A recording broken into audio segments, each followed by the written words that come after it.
এই ছেলে, একবার এদিকে আয় তো। ম্যাডাম, আপনি কি আমাকে কিছু বলছেন নাকি? কেন, তুই কি চোখে দেখতে পাস না নাকি? আশেপাশে তো তুই ছাড়া অন্য কেউ নেই, তার মানে তো আমি তোকেই ডেকেছি, তাই নয় কি? হ্যাঁ বলুন, আপনি আমাকে কি জন্য ডেকেছেন? তোকে কিস করার জন্য ডেকেছি, বুঝতে পেরেছিস? আমার কাছে আয়, তোকে আদর করব। আরে ম্যাডাম, এসব আপনি কি বলছেন? আপনাকে আমি চিনি না, জানি না। আজকের আগে আপনার সঙ্গে আমার কখনো দেখা হয়নি। আর আপনি কি না বলছেন আপনি আমাকে কিস করবেন? ছি ছি ম্যাডাম, এসব কথা বলতে লজ্জা করে না? তাহলে তুই আমাকে জিজ্ঞাসা করলি কেন আমি তোকে কি কারণে ডাক দিয়েছি? তোর সঙ্গে আমার কোনো দরকার আছে সেই জন্য তো ডাক দিয়েছি। কিন্তু তুই আমার কাছে না এসে দূর থেকে জিজ্ঞাসা করছিস আমি তোকে কেন ডাক দিয়েছি। ও আচ্ছা ম্যাডাম, ঠিক আছে। সরি, আমি আসলে বুঝতে পারিনি। যাই হোক, এবার আপনি বলেন আমাকে কেন ডাক দিয়েছেন। আমি এলাকায় নতুন এসেছি, এখানকার কোনো কিছু চিনি না আমি। আমার ছোট খালার বাড়িতে যাব, তুই কি আমাকে ওখান পর্যন্ত পৌঁছে দিতে পারবি? কার বাড়িতে যাবেন আপনি? আমি তুলসীপুর চৌধুরী বাড়িতে যাব। ও আচ্ছা, তাই নাকি? ওটা তো আমাদেরই বাড়ি। আপনি কার আত্মীয় হন? আমি আনাস চৌধুরীর বাড়িতে যাব, ওনার সঙ্গে আমার ছোট পুকুর বিয়ে হয়েছে। আমি এই প্রথমবার ওনাদের বাড়িতে এসেছি। ও আচ্ছা, এটা তো ভালো কথা। তাহলে আপনি চলুন আমার সঙ্গে। উনি আমার ছোট চাচা হন। যাই হোক, আপনাকে তো ছোট চাচার বিয়েতে দেখলাম না। এই ছেলে, তুই তো খুব বেশি কথা বলিস। আমি তোকে শুধু একটা ঠিকানায় পৌঁছে দেওয়ার জন্য বললাম, আর তুই তো একদম কথার বাজার নিয়ে বসে গেছিস। এত কথা বলিস কেন বলতো? আরে, আপনি এরকম কেন? আমি তো আপনাকে সাধারণ কিছু প্রশ্ন করলাম, এর জন্য কি এভাবে রেগে যেতে হয় নাকি? আপনি কি মঙ্গল গ্রহ থেকে উড়ে এসেছেন নাকি এখানে? একদম বেশি কথা বলা আমি পছন্দ করি না। তোকে যেটা বলেছি সেটাই কর। পারলে আমাকে আমার বলা ঠিকানা অনুযায়ী পৌঁছে দে, তা না হলে আমার চোখের সামনে থেকে দূরে সরে পড়। আমি নিজে নিজে এই ঠিকানা খুঁজে নিতে পারবো। আচ্ছা ঠিক আছে, আপনি চলুন আমার সঙ্গে। আরেকটা কথা বলি, আপনাকে কিন্তু দেখে মনে হয় না যে আপনি আমার থেকে বয়সে বড় হবেন। তাই এভাবে আমাকে তুই তুকারি করাটা কি খুব ভালো হচ্ছে? তো কি করব? তোকে কোলে নিয়ে নাচবো নাকি? দেখ, আমি না একদম লুতুপুতু মার্কা ছেলেদের পছন্দ করি না। ঠিক আছে ম্যাডাম, আপনি চলুন আমার সঙ্গে। হাজার হোক, আপনি আমাদের বাড়ির কুটুম। এই বলে হৃদয় রিহাকে নিয়ে বাড়ির উদ্দেশ্যে রওনা দেয়। আসলে হৃদয় এতক্ষণ ধরে রাস্তার পাশে বন্ধুদের সঙ্গে ক্রিকেট খেলছিল। আর ক্রিকেট খেলা শেষ হতে বাইরের দিকে তার রিহার সঙ্গে দেখা হয়। আর তারপর যা হলো তা তো আপনারা দেখতেই পেলেন। তো ভিউয়ার্স, চলুন কথা না বাড়িয়ে মূল গল্পে ফিরে আসা যাক। হৃদয় রিহাকে নিয়ে বাড়ির গেটের সামনে পৌঁছাতেই তার ছোট চাচি দৌড়ে এলেন। রিহাকে দেখেই উনি জড়িয়ে ধরে বলতে লাগলেন, কি অবস্থা মামুনি? তুমি কেমন আছো? রাস্তায় কোনো সমস্যা হয়নি তো? না ফুফু, কোনো সমস্যা হয়নি। আমি ভালোভাবেই চলে এসেছি। আর তারপর তোমাদের এখানে এসে ঝামেলা হয়েছিল, আমি তোমাদের বাড়ি খুঁজে পাচ্ছিলাম না। আর তখনই এই ছেলেটাকে খুঁজে পাই, আর এই ছেলেটা আমাকে এ পর্যন্ত নিয়ে আসে। ও হৃদয় তোমাকে এই পর্যন্ত নিয়ে এসেছে, তাহলে তো ভালোই হয়েছে। যাই হোক, তুমি ভিতরে যাও, ফ্রেশ হয়ে নাও, আমি তোমার জন্য খাবার নিয়ে আসছি। এই বলে রিয়া রান্নাঘরে চলে গেল। আর এদিকে রিহা রুমে এসে ড্রেস চেঞ্জ করে ফ্রেশ হয়ে নিল। আর তারপর নাস্তা করে নিল। নাস্তা শেষ হলে রিহা কিছুক্ষণ রুমে শুয়ে বিশ্রাম নেয়। আর তারপর ছাদে চলে আসে। এইদিকে তো হৃদয় তার ছোট ভাই বোনদের নিয়ে ছাদে বসে খেলা করছিল। তখনই রিহা সেখানে আসে। হৃদয়কে এমন অবস্থায় দেখে রিহা বলতে থাকে, এই ছেলে, তোমার কি লজ্জা করে না? এইটুকু ছোট বাচ্চাদের সঙ্গে তুমি খেলা করছো। তখনই পাশ থেকে হৃদয়ের ছোট ভাই সুজয় বলে ওঠে, আরে এই মেয়েকে আপনি আর এখানে কেন এসেছেন? আরে ভাই, আস্তে কথা বলো। উনি ছোট কাকির বড় ভাইয়ের মেয়ে। উনি আমাদের আত্মীয় হন। ওনার সঙ্গে ভদ্রভাবে কথা বলো। দেখেই বোঝা যাচ্ছে এক একটা উগান্ডার বংশধর। বাড়ির মেহমানের সঙ্গে কিভাবে কথা বলতে হয় এগুলো কি এরা জানে না নাকি? ম্যাডাম, ওরা ছোট মানুষ, ছেড়ে দিন না প্লিজ। ওদের কথায় আপনি কিছু মনে করবেন না। আমি ওদের হয়ে আপনার কাছে ক্ষমা চেয়ে নিয়েছি। ওরা তো আসলে জানে না কে আপনি। যে বাড়ির বড় মানুষগুলোই এরকম, সে বাড়ির ছোট মানুষগুলো আর কেমন হবে সেগুলো কি আর আমার বুঝতে বাকি হবে নাকি? যাই হোক, তোমাকে একটা কথা বলার ছিল। আমি তো শহরে বড় হয়েছি, গ্রামের পরিবেশ আমার কখনোই সেভাবে দেখা হয়ে ওঠেনি। তাই ভাবছি কাল একটু তোমাদের গ্রামটা ঘুরে দেখব। তুমি কি আমাকে তোমাদের গ্রামটা ঘুরিয়ে দেখাতে পারবে? এই প্রথমবার রিহার মুখ থেকে হৃদয় তুমি ডাকটা শুনতে পেয়ে অনেকটাই নরম হয়ে গেল, আর তারপর বলতে লাগলো, হ্যাঁ অবশ্যই, আমি আপনাকে আমাদের গ্রামটা ঘুরিয়ে দেখাবো, আমার কোনো সমস্যা নেই। তাছাড়া এখন তো আমার পরীক্ষাও শেষ হয়ে গেছে, আপাতত হাতে কোনো কাজ নেই, বন্ধুদের নিয়ে ঘোরাঘুরি আর খেলাধুলা করেই সময় কাটাচ্ছি। এরপর রিহার কোনো কথা বলার সুযোগ না দিয়ে সেখান থেকে নিচে চলে গেল। আর এদিকে হৃদয় তার ছোট ভাই বোনদের নিয়ে আরও বেশ কিছুক্ষণ খেলাধুলা করলো, আর তারপর বাসার ভেতরে চলে আসে। সেদিন সন্ধ্যাবেলা সবাই চা নাস্তার আড্ডা দিচ্ছিল। তখনই হৃদয়কে তার আব্বু বলে, হৃদয়, আগামীকাল মনে হয় তোমার এক্সামের রেজাল্ট দিবে, তো তুমি কি চিন্তা ভাবনা করেছো কোথায় ভর্তি হবে? আমি তো এখনও সেরকমভাবে কোনো কিছুই চিন্তা ভাবনা করিনি, তোমরা যেটা বলবে আমি সেটাই করব। তাছাড়া তোমরা তো জানোই আমি কখনো তোমাদের সিদ্ধান্তের বাইরে গিয়ে কোনো কিছুই করি না। এবারেও আমি তোমাদের উপর ছেড়ে দিলাম, তোমরা যেখানে আমাকে ভর্তি করাতে চাইবে আমি সেখানেই ভর্তি হব। ভাইজান, আমি বলছিলাম কি, এবার না হয় হৃদয়কে ঢাকাতে ভর্তি করান। হ্যাঁ, সেটা তো আমিও চাইছিলাম, কিন্তু কীভাবে সেটা সম্ভব হবে সেটাই করতে পারছি না। কারণ তুমি তো জানোই আমি আমার ছেলেকে কখনোই হোস্টেলে রেখে পড়াশোনা করাবো না। আমি আমার ছেলেকে আমার কাছে কিংবা আমার কোনো আত্মীয়ের কাছে রাখতে চাই, কিন্তু ঢাকাতে সেটা অসম্ভব। ভাইজান, আপনি অসম্ভব কেন বলছেন? ঢাকাতে তো আমার বাবার বাড়ি, আর আমার ভাইয়ের বিশাল এক বড় একটা বাড়ি সেখানে। তাছাড়া বাড়িতে মাত্র 3 জন সদস্য, আমার ভাইয়া, ভাবি আর তাদের একমাত্র মেয়ে। হৃদয় যদি সেখানে চলে যায় তাহলে তাদের কোনো সমস্যা হবে না। আর তাছাড়া আমি এ ব্যাপারে ভাইয়ের সঙ্গে কথাও বলেছি, ভাইয়া বলেছে হৃদয়কে পাঠিয়ে দিতে। এটা তুমি কি বলছো? তুমি আমার সঙ্গে কোনো কথা না বলে তোমার ভাইয়ের সঙ্গে সরাসরি কথা বলে ফেলছো। তুমি তো দেখছি সত্যি দায়িত্ববান। হ্যাঁ ভাইজান, হৃদয় কি শুধু আপনার একারই ছেলে? সে তো আমাদের বাড়ির ছেলে, তার প্রতি তো আমাদের সবার দায়িত্ব আছে। তাই আপনার সঙ্গে কথা না বলেই আমি আমার ভাইয়ের সঙ্গে কথা বলে ফেলেছি। এখন যদি আপনি তাকে ওখানে পড়াতে না পাঠান তাহলে তো সেটা আলাদা ব্যাপার। তুমি যখন কথা বলেই ফেলছো তখন তো আর কোনো ঝামেলা নেই। তাছাড়া তুমি তো আর আমার ছেলে খারাপ চাইবে না, তাহলে হৃদয়কে ঢাকাতেই ভর্তি করাবো। ঠিক আছে ভাইজান, কোনো সমস্যা নেই। তাহলে আমি ভাইয়াকে ফোন দিয়ে বলে দেব হৃদয় কনফার্ম সেখানে যাচ্ছে। এভাবেই কথা বলা শেষ হলে সবাই নিজেদের রুমে চলে যায়। রাতের খাওয়া দাওয়া শেষ হওয়ার পর সবাই নিজেদের রুমে ঘুমাতে যাবে। তখনই রিহা ফুপি রিহাকে বলে, রিহা, তোমার আঙ্কেল তো বাসায় আছেন, এখন তুমি আমার সঙ্গে ঘুমাতে পারবে না। তুমি একটা কাজ করো, হৃদয়ের পাশের রুমে গিয়ে ঘুমিয়ে পড়ো। ফুফু, তুমি তো জানোই আমি একা একা থাকতে খুব ভয় পাই, এখনো আম্মুকে সঙ্গে নিয়ে ঘুমাই। তাছাড়া এটা নতুন জায়গা, এখানে আমি একা একা ঘুমাতে পারবো না। তাহলে একটা কাজ করো, তুমি হৃদয়ের সঙ্গে হৃদয়ের রুমে গিয়ে ঘুমিয়ে পড়ো। অসম্ভব, এটা আমি কখনোই করতে পারবো না। হ্যাঁ কাকিমা, সে একদম ঠিক কথাই বলেছে। এই মেয়েকে নিয়ে আমি কেন আমার রুমে ঘুমাতে যাব? তুমি এক কাজ করো, তুমি নিশির রুমে ওকে পাঠিয়ে দাও। নিশি তো একাই ঘুমায়, নিশির সঙ্গে ঘুমালে নিশ্চয়ই কোনো সমস্যা হবে না। ও হ্যাঁ, এতক্ষণে একদম ঠিক কথাই বলেছো। আসলে আমি ভুলেই গিয়েছিলাম যে নিশি বাড়িতেই আছে। যাই হোক, কোনো সমস্যা নেই। রিহা, তুমি নিশির সঙ্গে গিয়ে ঘুমিয়ে পড়ো। ঠিক আছে ফুফু, কোনো সমস্যা নেই, আমার ঘুম পাচ্ছে, আমি তাহলে আসছি। এই বলে রিহা নিশির রুমে চলে গেল নিশির সঙ্গে ঘুমানোর জন্য। নিশি হলো হৃদয়ের ছোট বোন। তারপর তারা দুজন রুমে শুয়ে ঘুমিয়ে পড়ল। মাঝরাতে হঠাৎ রিহার খুব জোরে পানি পিপাসা পেল। সে ঘুম থেকে উঠে থাকলেও রুমে কোথাও কোনো পানি নেই, তাই সে রুম থেকে বের হয়ে কিচেনের দিকে গেল পানি খাওয়ার জন্য। আর তখনই হৃদয়ও ঘুম থেকে উঠেছিল। কেন জানি হঠাৎ তার ঘুমটা নেমে গেল। কিচেনের দিকে লাইট রেখে হৃদয় কিচেনের দিকে এগিয়ে যায়। রিহাকে সেখানে দেখে হৃদয় অনেকটাই অবাক হয়ে যায়।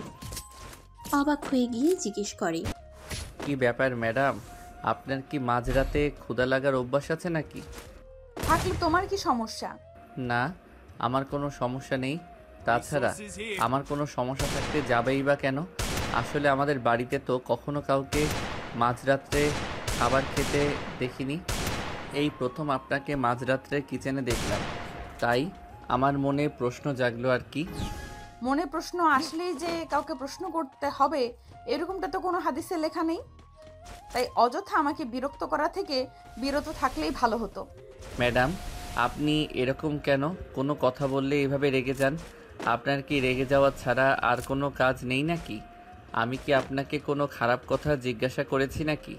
খারাপ না ভালো সেটা তো আমার দেখার ব্যাপার না। আমাকে কেউ কোনো প্রশ্ন করবে, আমি কি কোনো খারাপ কাজ করেছি নাকি যে আমি কাউকে কোনো কারণে প্রশ্ন করতে যাবে? আই অ্যাম সরি, আমার ভুল হয়েছে, প্লিজ আপনি আমাকে ক্ষমা করে দিন, কিন্তু এই প্রসঙ্গ নিয়ে আর কথা না বলি।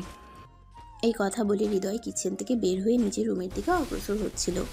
তখনই পিছন থেকে রিহা বলতে লাগলো, আচ্ছা আমি না হয় কোনো একটা কারণেই এখানে এসেছি, আপনি আমাকে বলেন তো আপনি এখানে কেন এসেছেন? আপনারও তো এখন ঘুমানোর কথা, তাছাড়া আপনার বেডরুম থেকে কিচেন রুম অনেকটাই দূরত্বে, তাহলে আপনি এখানে কেন এসেছেন? আমাকে ফলো করতে নাকি? দেখুন ম্যাডাম, আপনাকে ফলো করার কোনো ইচ্ছে আমার নেই। আমার হঠাৎ করেই ঘুমটা ভেঙে গেল, অনেক চেষ্টার পরও ঘুম আসছিল না, তাই ভাবলাম বেলকনিতে কতক্ষণ হাঁটাহাঁটি করব, আর তখনই রুম থেকে বের হতেই আপনাকে দেখতে পেলাম। মিথ্যে কথা কেন বলছেন? আমি তো খুব ভালো করেই জানি আপনি আমাকে ফলো করতে করতে এখানে চলে এসেছেন, তাহলে মিথ্যা বলার কি দরকার? প্লিজ বিলিভ মি, আমি আপনাকে ফলো করতে করতে এখানে আসিনি। আমার ঘুমটা ভেঙে গেল, রুম থেকে বের হলাম আর কিচেনে লাইট দেখে এখানে চলে আসলাম। আপনি যদি আমার কথা বিশ্বাস না করেন তাহলে তো আর আমি আপনাকে জোর করে আমার কথা বিশ্বাস করাতে পারবো না। এরপর রিহাকে আর কোনো কথা বলার সুযোগ না দিয়ে হৃদয় সেখান থেকে চলে আসে নিজের রুমে। তারপর বিছানায় শুয়ে ঘুমানোর চেষ্টা করতে থাকে। এদিকে রিহা পানি খেয়ে তারপর রুমে গিয়ে ঘুমিয়ে পড়ে। পরের দিন সকালবেলা সবাই একসঙ্গে নাস্তা করে। নাস্তা শেষ হলে রিহা তার ফুফুর রুমে গিয়ে ফুফুর সঙ্গে গল্প করতে থাকে। আম্মামণি, তোমার পড়াশোনার কি খবর? বাড়িতে এসেছো পর থেকে তো ব্যস্ততার কারণে তোমার সঙ্গে কথাই বলতে পারছি না। এই তো চলছে, আমি তো আমার সবটা দিয়ে পরীক্ষায় ভালো রেজাল্ট করার জন্য চেষ্টা করছি, কিন্তু তারপর কি হবে সেটা তো আর আমি জানি না। দেখো মামনি, তোমাকে কিন্তু অবশ্যই ভালো রেজাল্ট করতে হবে। তুমি আমাদের সকলের নয়নের মণি, আমরা সবাই তোমাকে নিয়ে অনেক আশা আকাঙ্ক্ষা করি। তুমি যদি পরীক্ষায় ভালো রেজাল্ট করতে নাই পারো তাহলে কিন্তু আমাদের সবার খুব খারাপ লাগবে। ফুফু, আমি তোমাদের এখানে বেড়াতে এসেছি, প্লিজ আমাকে এইসব কথা বলো না, আমার এগুলো ভালো লাগে না। আমি এখানে একটু ভালো সময় কাটাতে চাই। হ্যাঁ, সেটা তো অবশ্যই। আচ্ছা ঠিক আছে, কোনো সমস্যা নেই। হৃদয়ের কাজ একদম শেষ হয়ে গেছে, আমি ওকে বলবো তোমাকে আমাদের গ্রামটা ঘুরিয়ে দেখাতে। ঠিক আছে, কোনো সমস্যা নেই, তুমি তো জানোই গ্রাম আমার অনেক পছন্দের, যদিও আব্বুর চাকরির কারণে কখনোই আমাদের গ্রামে থাকা হয় না।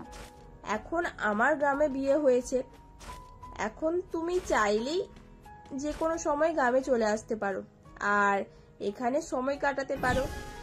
আচ্ছা ঠিক আছে, এখন তুমি তাহলে তোমার ওই ভাসুরের ছেলেকে বলো আমাকে নিয়ে ঘুরে আসতে। রিহার এই কথা শুনে রিয়া তখন হৃদয়কে ডাকতে চায়। রিয়া হৃদয়ের রুমে গিয়ে দেখে হৃদয় তখনও ঘুমাচ্ছে, তাই রিয়া হৃদয়কে ঘুম থেকে তুলে। কি হলো, তুমি এখনো ঘুম থেকে উঠছো না কেন? সকাল 11টা বেজে গেছে, এবার তো বাবা ঘুম থেকে ওঠো। কাকিমা, আমায় ডাকছো কেন? আমায় আর একটু ঘুমাতে দাও, আমার কোনো কাজ নেই। তাছাড়া আমি তো একটু ঘুম পাগলা টাইপের, সেটা তো তুমি জানোই। হ্যাঁ রে বাবা, ওই সব কিছু আমি জানি, কিন্তু এখন তোমাকে ঘুম থেকে উঠতে হবে, কারণ তুমি তো জানোই রিহা আমাদের এখানে বেড়াতে এসেছে আর ও গ্রাম খুব পছন্দ করে, তাই গ্রাম ঘুরে দেখতে চাইছে। এখন তো বাড়িতে তুমি ছাড়া অন্য কেউ নেই ওকে নিয়ে ঘুরে বেড়ানোর জন্য। আচ্ছা ঠিক আছে, কোনো সমস্যা নেই, তুমি যাও, আমি 20 মিনিটের মধ্যে রেডি হয়ে আসছি। তবে হ্যাঁ, একটা কথা তোমায় বলে রাখি, তোমার ভাতিজি কিন্তু প্রচণ্ড বদমেজাজি, খুব খারাপ আচরণ করে মানুষের সঙ্গে। ওকে বলবে যদি আমার সঙ্গে ভালো আচরণ করে তবেই আমি ওর সঙ্গে যাব। আচ্ছা ঠিক আছে, কোনো সমস্যা নেই, আমি রিহাকে বলে দেব ও যেন তোমার সঙ্গে কোনো খারাপ আচরণ না করে। এই বলে রিয়া হৃদয়ের রুম থেকে বের হয়ে চলে যায়। আর এদিকে হৃদয় বিছানা থেকে নেমে ফ্রেশ হয়ে রেডি হয়ে নেয়। সকালে 11:30 দিকে হৃদয় ড্রয়িং রুমে আসে। আর ড্রয়িং রুমে এসে এসে দেখতে পায় রিহা রেডি হয়ে তার জন্য অনেকক্ষণ ধরেই অপেক্ষা করছে। রিহা এমনিতেই যথেষ্ট সুন্দরী, তবে খুবই হ্যাংলা পাতলা একটা মেয়ে। এদিকে আজ রিহা পিঙ্ক কালারের একটা শাড়ি পরেছে, সেই সঙ্গে ম্যাচিং করা কাচের চুড়ি, কানে এক জোড়া ঝুমকো, আর চুলগুলো খুলে রেখেছে। এতে যেন মনে হচ্ছে স্বর্গ থেকে এক পরী নেমে এসেছে। এটা দেখে হৃদয় নিজের মন থেকেই গেয়ে উঠল। খাইরুন লো, তোর লম্বা মাথার কেশ, চিরল দাঁতের হাসি দিয়া পাগল করলি দেশ, হাত দুখানা কাচের জড়িয়ে ঝুমুর ঝুমুর বাজে। ব্যাস এই পর্যন্তই। এরপরে রিহা ধমক মেরে বেড়ে উঠল। Stop this nonsense. এসব কি হচ্ছে? কি সব আবল তাবলের মতো গান গাওয়া শুরু করে দিয়েছে। এসব আবালের গান বন্ধ করেন, আর এখন আমাকে নিয়ে বের হবেন কিনা সেটাই বলেন। আপনার এসব আবাল মার্কা গান শুনে আমার তো মেজাজ খারাপ হয়ে যাচ্ছে। তো আমি কি করব বলেন? আপনি এত সুন্দর করে সাজুগুজু করেছেন, আর আপনার চুলগুলো এত সুন্দর, দেখতে এত সুন্দর লাগছে, তো কি করব? আমার মনে গান চলে আসলো। দেখো, একদম ফ্লার্টিং করার চেষ্টা করবে না। আমি খুব ভালো করেই জানি আমি দেখতে কেমন, তাই আমাকে পাম দেওয়ার কোনো প্রয়োজন নেই। আসলে এই কথাটা সত্য যে মেয়েদের সামনে কখনো সত্য কথা বলতে হয় না, কারণ সত্য কথা বললে মেয়েরা কখনোই সেটা বিশ্বাস করে না, উল্টে আরও পাশের মানুষটাকে হাজারটা কথা শুনিয়ে দেয়। হয়েছে হয়েছে, আপনাকে আর সত্য কথা বলতে হবে না। আপনাকে এত সত্য কথা বলার জন্য কে বলেছে বলেন? এখন কি আপনি বের হবেন নাকি আমি জামা কাপড় খুলে ফেলবো? আরে না, এসব আপনি কি বলছেন? চলুন তো ম্যাডাম, কিসে করে যাবেন, গাড়িতে না বাইকে? তুমি বাইক চালাতে পারো? আরে ম্যাডাম, আমি ছেলে মানুষ, আমি যদি বাইক চালাতে না পারি তাহলে কি করব? আমি খুব ভালো বাইক চালাতে পারি। আপনার ইচ্ছে থাকলে আপনি আমার সঙ্গে যেতে পারেন। তাহলে বাইকেই যাব, আমার বাইকে যেতে খুব ভালো লাগে। এই বলে হৃদয় আর রিহা দুজনে বাড়ি থেকে বের হয়, আর তারপর বাইকে চড়ে সারাদিন ঘোরাঘুরি করে, আর সন্ধ্যার দিকে বাসায় ফিরে আসে। এভাবেই চলে গেল বেশ কয়েকদিন। হৃদয়ের পরীক্ষার রেজাল্ট বের হয়েছে। হৃদয় ফার্স্ট ক্লাস পেয়ে পাশ করেছে। সে খুশিতে সারা বাড়িতে আনন্দ উল্লাস চলছে। তখনই রিহা শহরে চলে আসার সময় হয়ে গেল। ফুফু, আমাকে তো এবার ঢাকায় ফিরে যেতে হবে। অনেক দিন তোমাদের এখানে ঘুরুঘুরি করেছি, আর এখানে থাকলে চলবে না। আমারও তো রেজাল্ট বের হয়েছে, আমাকেও ভার্সিটিতে ভর্তি হতে হবে। হ্যাঁ, তোমার আব্বুর সঙ্গে আমার গতকালকেই কথা হয়েছিল। ওনার সঙ্গে আমি বলেছি তুমি হৃদয়কে নিয়ে ঢাকায় যাবে। হৃদয় কেন যাবে? আমি তো একাই চলে যেতে পারবো, আমার সঙ্গে কারোর যেতে হবে না। তুমি একা চলে যেতে পারবে সেটা আমিও খুব ভালো করেই জানি, কিন্তু হৃদয় তোমার সঙ্গে যাচ্ছে না। সে এখন থেকে তোমাদের ওখানেই থাকবে, আর ওখানে থেকেই পড়াশোনা করবে। তোমার আব্বুর সঙ্গে আমার এই ব্যাপারে কথা হয়েছে। এসব তুমি কি বলছো? ওই ফাজিল মার্কা ছেলেকে আমি কখনোই আমাদের বাসায় থাকতে দিতে পারবো না। রিহা, তুমি ভুলে যেও না, ওই বাড়িটা যেমন তোমার বাবার, তেমনি ওই বাড়িতে আমারও অধিকার আছে। তাই আমি চাইলেই আমার ভাগটা যে কাউকেই দিতে পারি, কিন্তু আমি তো সেরকমটা করব না। শুধু হৃদয়কে সেখানে রেখে পড়াশোনা করাতে চাইছি। তাহলে তো এতে তোমার অসম্মতি কোনো কেন? তাছাড়া তোমার বাবা নিজেই তো সম্মতি দিয়েছেন, তাহলে তুমি কেন অসম্মতি জানাচ্ছ? এই ছেলেটাকে আমার পছন্দ নয় তাই। দেখো, তোমার পছন্দ অপছন্দের উপর তো আর আমরা সব কিছু ছেড়ে দিতে পারি না। আমরা তোমার গার্ডিয়ান, আর তোমাদের ব্যাপারে সিদ্ধান্ত নেওয়ার যথেষ্ট অধিকার আমাদের রয়েছে। তুমি এখনো অনেক ছোট, আর এখন তোমার আবেগ দিয়ে সবকিছু চিন্তা করার সময়। তাই আবেগ দিয়ে সবকিছু চিন্তা করলেই হয় না, বিবেক দিয়েও সবকিছু চিন্তা করলে ভাবতে হয়। যেটা বয়স এখনো তোমার হয়ে ওঠেনি, যখন হবে তখন তুমি বুঝতে পারবে। এই বলে রিহাকে আর কোনো কথা বলার সুযোগ না দিয়ে তার ফুফু সেখান থেকে সোজা হৃদয়ের রুমে চলে গেল, আর হৃদয়কে বলতে লাগলো, হৃদয়, তুমি তোমার লাগেজপত্র গুছিয়ে নাও। কাল সকালেই তুমি আর রিহা ঢাকার উদ্দেশ্যে রওনা দেবে। আমি আমার ভাইয়ের সঙ্গে কথা বলে রেখেছি, তুমি ওখানে গেলেই রিহা আর তোমাকে একই ভার্সিটিতে ভর্তি করানো হবে। ঠিক আছে কাকিমা, কোনো সমস্যা নেই, তোমরা যেটা ভালো মনে করো আমি সেটাই করব। এই বলে হৃদয় নিজের সমস্ত জিনিসপত্র গুছিয়ে নেয়, আর পরের দিন সকালবেলা বাড়ির সবার কাছ থেকে বিদায় নিয়ে ঢাকার উদ্দেশ্যে রওনা দেয়। এই বলে হৃদয় নিজের সমস্ত জিনিসপত্র গুছিয়ে নেয় আর পরের দিন সকালবেলা বাড়ির সবার কাছ থেকে বিদায় নিয়ে ঢাকার উদ্দেশ্যে রওনা দেয়। সেখানে এসে পৌঁছাতে পৌঁছাতে প্রায় বিকেল হয়ে আসলো। বাড়ির সামনে এসে কলিং বেলের চাপ দিতেই রিহার আম্মু দরজা খুলে দেয়। রিহা বাড়ির ভিতরে প্রবেশ করে কাউকে কোনো কিছু না বলেই নিজের রুমে চলে যায়। অপরদিকে হৃদয় রিহার আম্মুকে সালাম দেয় আর কুশল বিনিময় করে। আসসালামু আলাইকুম আন্টি, কি অবস্থা? কেমন আছেন আপনি? ওয়ালাইকুম আসসালাম বাবা। এই তো আলহামদুলিল্লাহ, আল্লাহর রহমতে ভালো আছি। তুমি ভেতরে আসো, ফ্রেশ হয়ে খাওয়া দাওয়া করে বিশ্রাম নাও, তারপর তোমার সঙ্গে কত কথা বলা যাবে। ঠিক আছে আন্টি, আপনাকে অসংখ্য ধন্যবাদ। অতঃপর রিহার আম্মু হৃদয়কে নিয়ে বাড়ির ভিতরে চলে গেল আর হৃদয়কে একটা রুম দেখিয়ে দিল। হৃদয় সেখানে গিয়ে নিজের লাগেজ আর প্রয়োজনীয় জিনিসপত্র রেখে ওয়াশরুমে চলে গেল ফ্রেশ হওয়ার জন্য। ফ্রেশ হয়ে এসে দেখে তার বাড়ি থেকে ফোন এসেছে। আসসালামু আলাইকুম আব্বু, বলো কি বলবে? ওয়ালাইকুম আসসালাম বাবা। তুমি কি ঢাকায় গিয়ে ঠিকঠাক মতো পৌঁছেছো? হ্যাঁ আব্বু, এই তো কিছুক্ষণ হলো আমি এখানে এসে পৌঁছেছি। এই তো সবেমাত্র ফ্রেশ হয়ে আসলাম। আচ্ছা বাবা, ঠিক আছে, কোনো সমস্যা নেই, তুমি কোনো চিন্তা করো না। ওখানে তোমার আঙ্কেল আন্টি আছেন, ওনারাই তোমার সব কিছু দেখে নেবেন। আচ্ছা আব্বু, ঠিক আছে, তাহলে এখন রাখি, পরে ফোন করে কথা বলা যাবে। এই বলে হৃদয় ফোনটা কাটতে না কাটতেই ডাইনিং টেবিল থেকে রিহার আম্মুর গলার আওয়াজ শুনতে পেল। হৃদয়, ও হৃদয়, একবার ড্রয়িং রুমের টেবিলে আসো, আমি তোমার জন্য খাবার নিয়ে আসছি। আচ্ছা আন্টি, ঠিক আছে, আমি এক্ষুনি আসছি।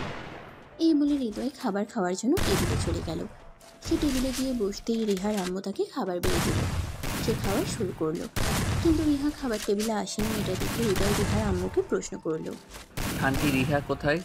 ও তো আমার সঙ্গে সকালবেলা বাসা থেকে খাওয়া দাওয়া করে বের হয়েছে, ওরও তো খাবার খাওয়া প্রয়োজন, ও আসেনি কেন? ওর কথা বলো না বাবা, ওর যে কখন কি হয় সেটাই বুঝে উঠতে পারি না। তুমি খাবারটা খেয়ে নাও, ওর যখন রাগ মিটে যাবে ও নিজে এসে খাবার খেয়ে নেবে। ও আচ্ছা, বুঝতে পেরেছি, কিন্তু ও কেন রাগ করেছে? আমি এখানে এসেছি বলে? না বাবা, সেরকম কোনো ব্যাপার নাই, এসব কিছু নিয়ে তোমাকে চিন্তা করতে হবে না। তুমি তোমার মতো এখানে থাকো, আমি সব কিছু তোমার কাকির কাছ থেকে শুনেছি। ওসব নিয়ে তুমি একদম চিন্তা করবে না, আমরা এখনো বেঁচে আছি। কিন্তু তারপরেও আন্টি, ও আমাদের মেয়ে, আমার জন্য ওর এখানে কোনো সমস্যা হলে আমার তো এখানে থাকা উচিত নয়। আমি না হয় গ্রামে ফিরে যাই। না বাবা, এই কথাটা যতটুকু বলেছো তো বলেছো, আর ভুল করেও এই কথাটা বলো না, তাহলে তোমার কাকিমা অনেক ঝগড়াঝাটি করবে।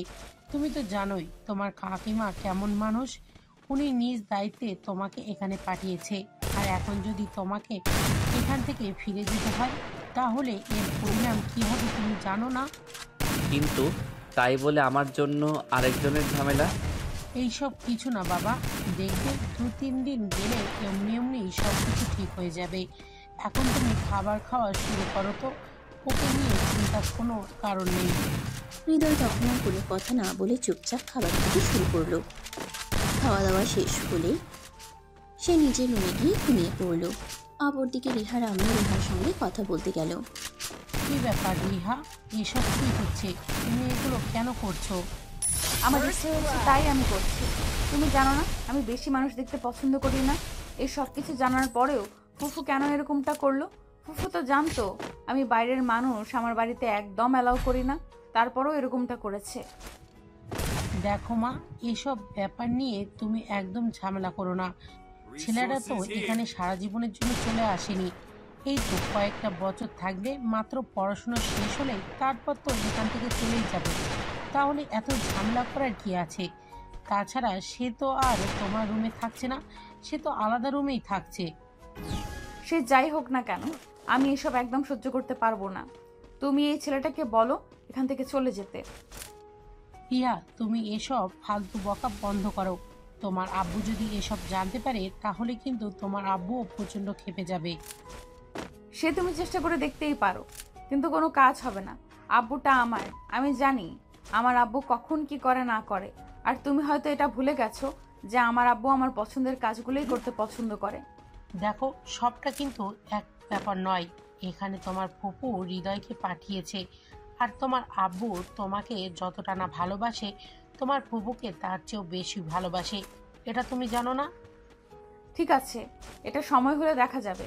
আগে আব্বু বাড়িতে আসুক।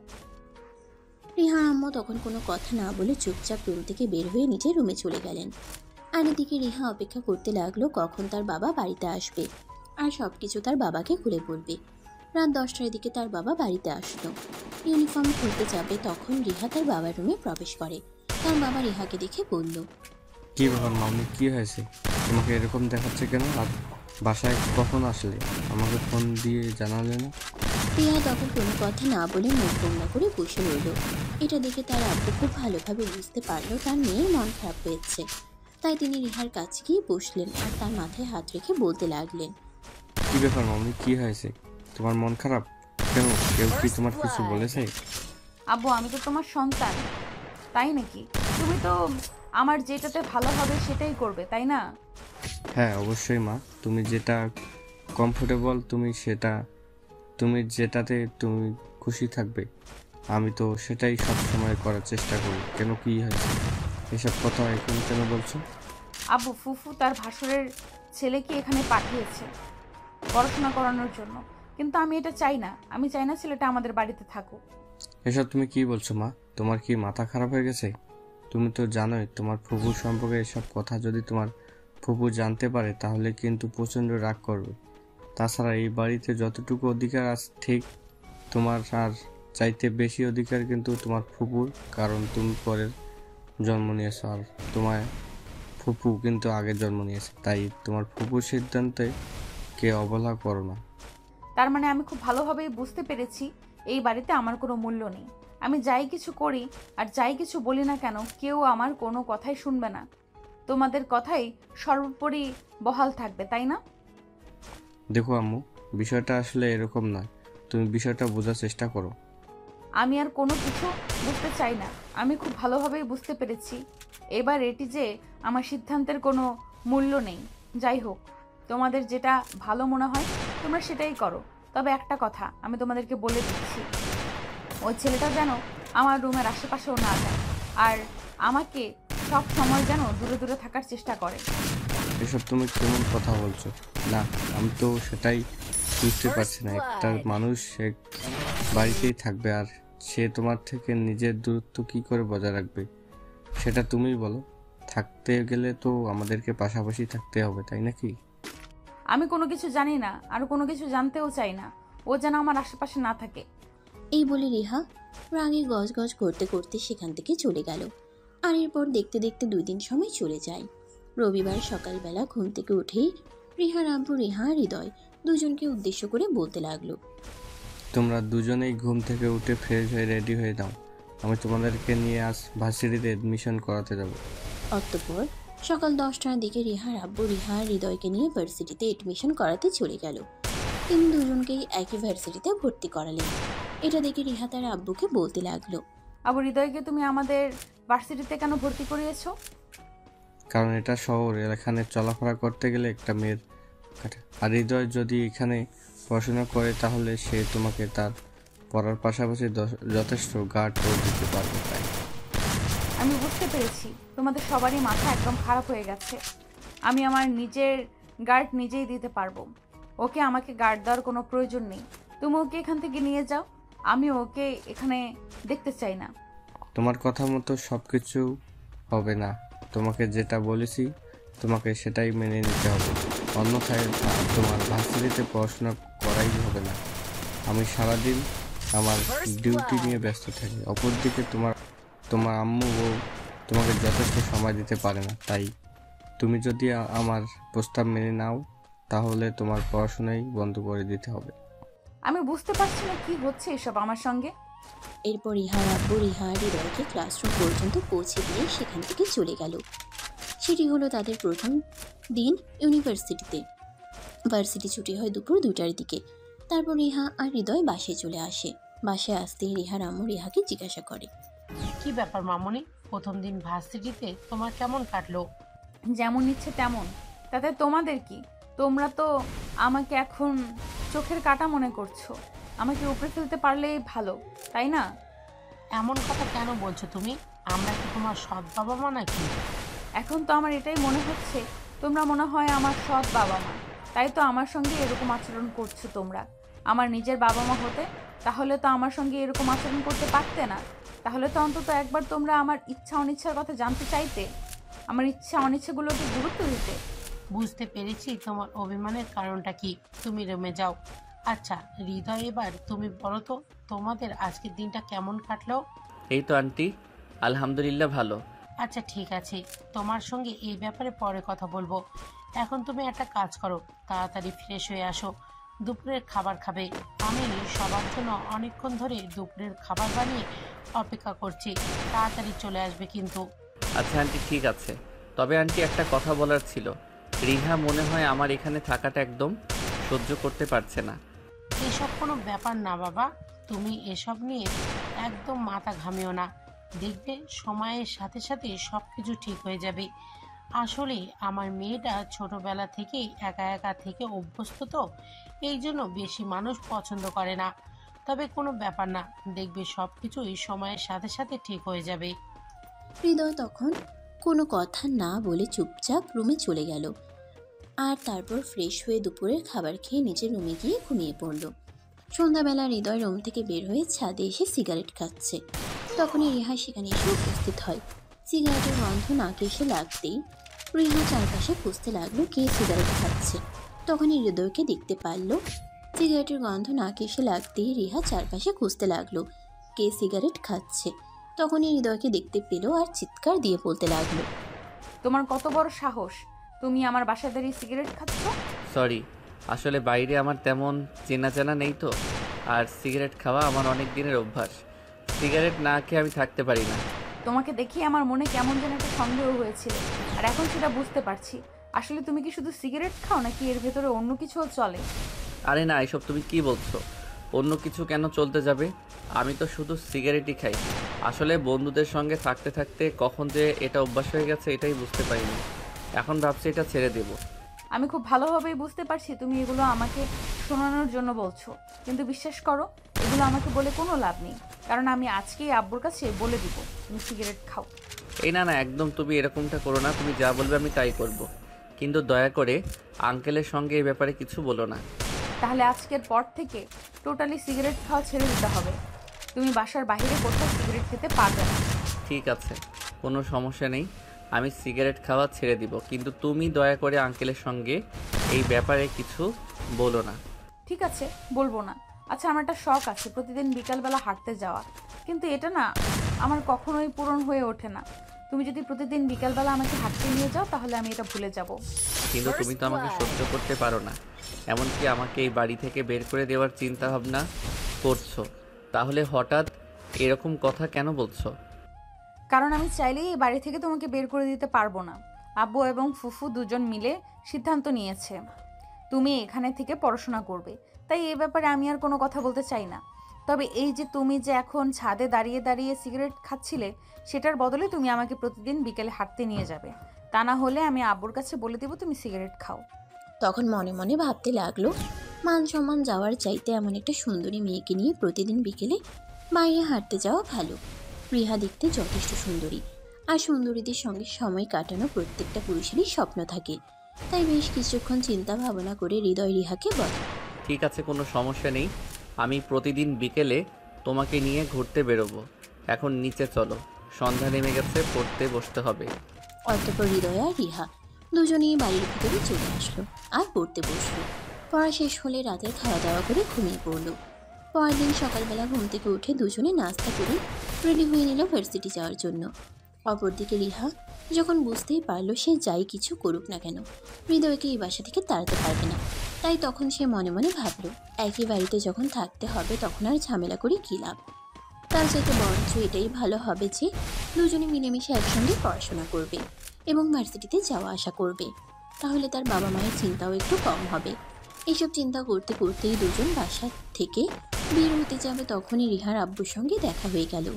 রিহার আব্বু হৃদয়কে বলতে লাগলো, হৃদয় তুমি কি বাইক চালাতে পারো? হ্যাঁ আঙ্কেল, এই তো মোটামুটি পারি। ঠিক আছে, তাহলে আজ ভার্সিটি থেকে আসলে তোমাকে নিয়ে বাইকের শোরুমে যাবো, আর তারপর তোমাকে একটা বাইক কিনে দেবো। কারণ গাড়িতে যাতায়াত করতে তোমাদের হয়তো একটু প্রবলেম হতে পারে, কারণ ঢাকা শহরের রাস্তা যানজট তো আছেই। তাই একটা বাইক কিনে দিলে তোমরা দুজনেই সময় মতো ভার্সিটিতে পৌঁছে যেতে পারবে। হ্যাঁ আব্বু, এটা তো তুমি একদম ঠিক কথাই বলেছো। আসলে আমিও মনে মনে এরকমটাই ভাবছিলাম। আসলে আমাদের ঢাকা শহরের রাস্তায় যেরকম যানজট, তার জন্য তো প্রতিদিন সময় মতো ভার্সিটিতেই পৌঁছানো যায় না। তাই তুমি যদি হৃদয়কে একটা বাইক কিনে দাও তাহলে খুবই ভালো হয়। আচ্ছা ঠিক আছে, বিকেলে ভার্সিটি ছুটি হওয়ার পর বাসায় আসো, তারপর তোমাদের দুজনকে নিয়েই বাইকের শোরুমে যাবো, তা না হলে আবার লেট হয়ে যাবে।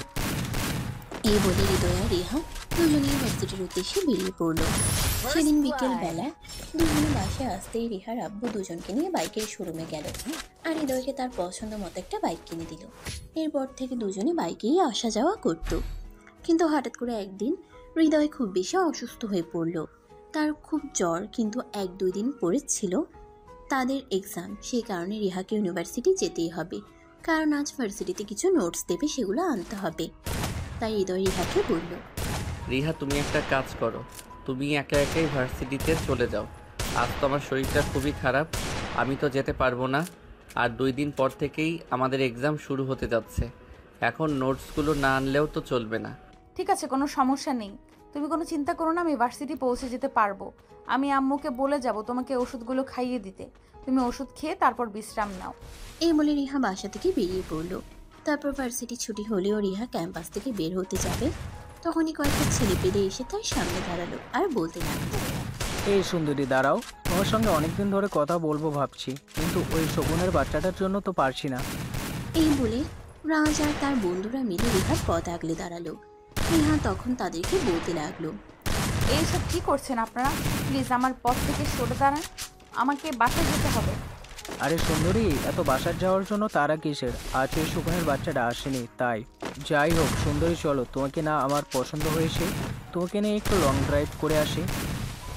আরে আপনি আমার পথ থেকে সরে দাঁড়ান, বললাম তো আমাকে বাসায় যেতে হবে। আরে বললাম তো তোমাকে আমি তোমার বাসা পর্যন্ত পৌঁছে দিব, তাই এত তাড়াহুড়ো করো না, চলো আমার সঙ্গে একটু ঘুরে আসি, তারপর আমি নিজ দায়িত্বে তোমাকে বাসায় পৌঁছে দিব। এই বলে রাজ আর তার বন্ধুরা মিলে রিহাকে জোর করে তাদের গাড়িতে ওঠানোর চেষ্টা করছিল। তখন রিহা চিৎকার করতে লাগলো, আর এসব কি করছেন আপনারা? আমাকে জোর করে আপনাদের গাড়িতে তুলছেন কেন? প্লিজ ছেড়ে দিন আমাকে। কে কোথায় আছো? বাঁচাও আমাকে, প্লিজ হেল্প মি। কে কোথায় আছো? আমাকে বাঁচাও। রিহার এরকম চিৎকার শুনে ভার্সিটির প্রিন্সিপাল সেখানে চলে আসলেন আর প্রিন্সিপাল সবাইকে উদ্দেশ্য করে বলতে লাগলেন, আরে এসব কি করছো তোমরা? তোমরা জানো এই মেয়েটা কে? কার সঙ্গে তোমরা পাঙ্গা নিতে চলছো? আরে প্রিন্সিপাল সাহেব, আপনি কেন এখানে ঝামেলা করতে এসেছেন? এখান থেকে মানে কেটে পড়ুন, আমাদের সঙ্গে ঝামেলা করতে আসবেন না। আপনি তো আমাদের সম্পর্কে খুব ভালো করেই জানেন, তাই আশা করি আপনাকে ওভাবে বলার কিছুই নেই। এই বলে রাজ আর তার বন্ধুরা মিলে রিহাকে জোর করে গাড়িতে তুলে নিল আর তারপর সেখান থেকে চলে গেল। এদিকে ভার্সিটির প্রিন্সিপাল কোনো উপায়ান্তর না পেয়ে সঙ্গে সঙ্গে রিহার আব্বুর নম্বরে ফোন করলো। আসসালামু আলাইকুম প্রিন্সিপাল সাহেব, কি ব্যাপার আজ হঠাৎ আপনি আমাকে ফোন করলেন? মিস্টার অজয়, একটা খুব বড় সমস্যা হয়ে গেছে। আপনার মেয়ে আজ একাই ভার্সিটি এসেছিল আর আমাদের ভার্সিটির সিনিয়র ডিপার্টমেন্টের কিছু ছেলে রিহাকে তুলে নিয়ে গেছে। আপনি প্লিজ কিছু একটা করুন। আরে প্রিন্সিপাল স্যার, আপনি এসব কি বলছেন? আমার মেয়েকে তুলে নিয়ে গেছে? এত বড় বুকের পাটা। ঠিক আছে, আপনি কোনো চিন্তা করবেন না, ওদেরকে তো আমি দেখে নেব। ওকে এটা বলুন যে ওরা কোন দিকে গেছে। ওরা তো ভার্সিটি থেকে গাড়ি বোট করে আশুলিয়ার দিকে গেছে মনে হয়। আপনি প্লিজ একটু তাড়াতাড়ি করুন, দেরি হলে আপনার মেয়ের সঙ্গে খারাপ কিছু না হয়ে যায়। আপনি কোনো চিন্তা করবেন না, আমার মেয়ের গায়ে একটা ফুলের আঁচড়ও লাগতে দেবো না। তবে একটা কথা মনে রাখবেন, ওদেরকে তো আমি দেখে নেব। ওদের কত বড় সাহস আমার মেয়ের সঙ্গে এরকম আচরণ করার। সাহস কোথা থেকে পায়? এই বলে রিহার আব্বু ফোনটা সঙ্গে সঙ্গেই কেটে নিল আর তারপর থানা থেকে পুলিশ ফোর্স নিয়ে সঙ্গে সঙ্গেই বেরিয়ে পড়ল। আসলে রিহার আব্বু একজন পুলিশ অফিসার, এটা রিহা সবসময় গোপন রেখে গেছে। আসলে সে তার বাবার পরিচয়ে কারোর সঙ্গে পরিচিত হতে চাইতো না, তাই। অপরদিকে রাজ আর তার বন্ধুরা মিলে রিহাকে নিয়ে আশুলিয়ার দিকে যাচ্ছে আর এদিকে রিহা গাড়ির ভেতরে চিৎকার করে চলেছে, প্লিজ হেল্প মি। কে কোথায় আছো? আমাকে বাঁচাও। আরে সুন্দরী, চিৎকার করে কোনো লাভ হবে না। আমি যখন তোমাকে নিয়ে এসেছি তখন আর কেউ তোমাকে বাঁচাতে আসবে না, বুঝতে পেরেছো? আজ তুমি আমার বলের পাটা হবে, বুঝতে পেরেছো?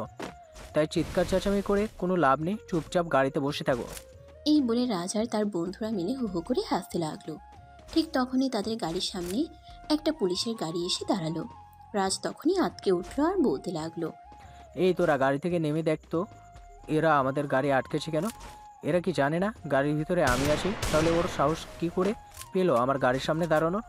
এই কথা শোনার পর রাজের বন্ধুরা গাড়ি থেকে বের হতে যাবে, তখনই রিহার আব্বু গাড়ি থেকে বের হয় আর গাড়ির সামনে দাঁড়িয়ে বলতে থাকে, এই সুরের বাচ্চা, তোর এত বড় সাহস, তুই আমার মেয়েকে তুলে নিয়ে আসার মতো সাহস দেখাস? গাড়ি থেকে নেমে আয়, দেখি তোর কত বড় বুকের পাটা। আব্বে, ওই হালাটা তোদেরকে না বললাম যে কার এত বড় সাহস বুকের পাটা আমার গাড়ির সামনে পট আগলে দাঁড়িয়ে এটা দেখার জন্য? কিন্তু তোরা এখানে গাড়ির ভিতরে বসে আছিস কেন? এই পুলিশ হয়তো জানে না আমি কে আর কি আমার পরিচয়। ওদেরকে কেন বলছিস তুই? নিজেই গাড়ি থেকে নাম না, তাহলেই তো বুঝতে পারবি কার সঙ্গে পাঙ্গা নিতে এসেছিস আর কার মেয়েকে তুলে এনেছিস। মানে এসব তুই কি বলছিস? ওই পুলিশ কি তোর কোনো আত্মীয় হয় নাকি? আমাকে কেন তুই এসব কথা জিজ্ঞাসা করছিস? গাড়ি থেকে নাম, তাহলেই বুঝতে পারবি। আচ্ছা ঠিক আছে, তুই যখন বলছিস তখন তো আমাকে ব্যাপারটা দেখতে হয়। এই বলে রাজ গাড়ি থেকে নামতেই রিহার আব্বু সঙ্গে সঙ্গেই তাকে উত্তম মধ্যম দিতে লাগলো। আর তারপর সঙ্গে সঙ্গেই গাড়ির ভিতরে থাকা সব কটাকে অ্যারেস্ট করে থানায় নিয়ে আসলো। অপরদিকে রাজ তো কিছুই বুঝতে পারছে না তার সঙ্গে কি হচ্ছে। তখনই সে রিহার আব্বুকে উদ্দেশ্য করে বলতে লাগলো, আপনি হয়তো জানেন না আমি কে, তাই হয়তো আমার সঙ্গে এরকমটা করার সাহস পেয়েছেন। তবে আপনি কোনো চিন্তা করবেন না, এক্ষুনি আমার বাবা আসলো বলে আপনি শুধু অপেক্ষা করতে থাকুন। আমার বাবা এখানে আসার পর আপনার থানার কী অবস্থা হয়। ঠিক আছে, এখানেই তুই তোর বাবাকে ফোন কর আর এখানে আসতে বল, তারপর সেয়ানে সেয়ানে কোলাকুলি করব। কথাটা বলা শেষ করার আগে রাজের আব্বু সেখানে এসে পৌঁছে গেল। আসলে রাজের আব্বু হলো শহরের নামকরা মাফিয়াদের মধ্যে একজন, কিন্তু রিহার আব্বুও একজন নামকরা পুলিশ অফিসার। তিনিও কাউকে ভয় পান না। রাজের আব্বু থানায় এসে চিৎকার করে বলতে লাগলো, কোন পুলিশ অফিসারের এত বড় সাহস যে আমার ছেলেকে থানায় তুলে এনেছে? আমি পুলিশ অফিসার অজয়, এই থানায় আসি দীর্ঘ 5 বছর ধরে। আশা করি আপনাকে আর কিছু বলার প্রয়োজন নেই। ও অফিসার, আপনি মনে হয় কিছু ভুল বলছেন। আপনি মনে হয় ভুল করে আমার ছেলেকে থানায় ভুলে এনেছেন। ভুল করব তাও আবার আমি? এটা আপনি ভাবলেন কি করে? আপনার ছেলে যেটা করেছে তার শাস্তি তাকে পেতেই হবে। আমি তাকে যতক্ষণ পর্যন্ত শাস্তি দিতে না পারবো ততক্ষণ পর্যন্ত মনে শান্তি পাবো না।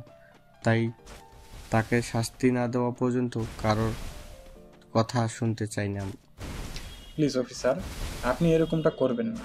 আমার ছেলে না হয় না জেনে একটা ভুল করে ফেলেছে, কিন্তু তাই বলে আপনি তাকে এইভাবে শাস্তি দিতে পারেন না। প্লিজ এই প্রথম আর শেষবারের মতো আপনি আমার ছেলেকে ক্ষমা করে দিন। আমার ছেলে কখনো আপনার মেয়ের আশেপাশেও যাবে না, এটা আমি আপনাকে কথা দিলাম। আই এম সরি মিস্টার, আমি আপনার কথা রাখতে পারলাম না। যে শহরে আমার মতো একজন পুলিশ অফিসার মেয়েকে এরকম হয়রানি শিকার হতে হয়, সেই শহরের সাধারণ জনগণ কিংবা তাদের মেয়েরা কিভাবে শান্তিতে থাকে আমি সেটাই বুঝতে পারছি না। যাই হোক, আপনি এখন আসতে পারেন।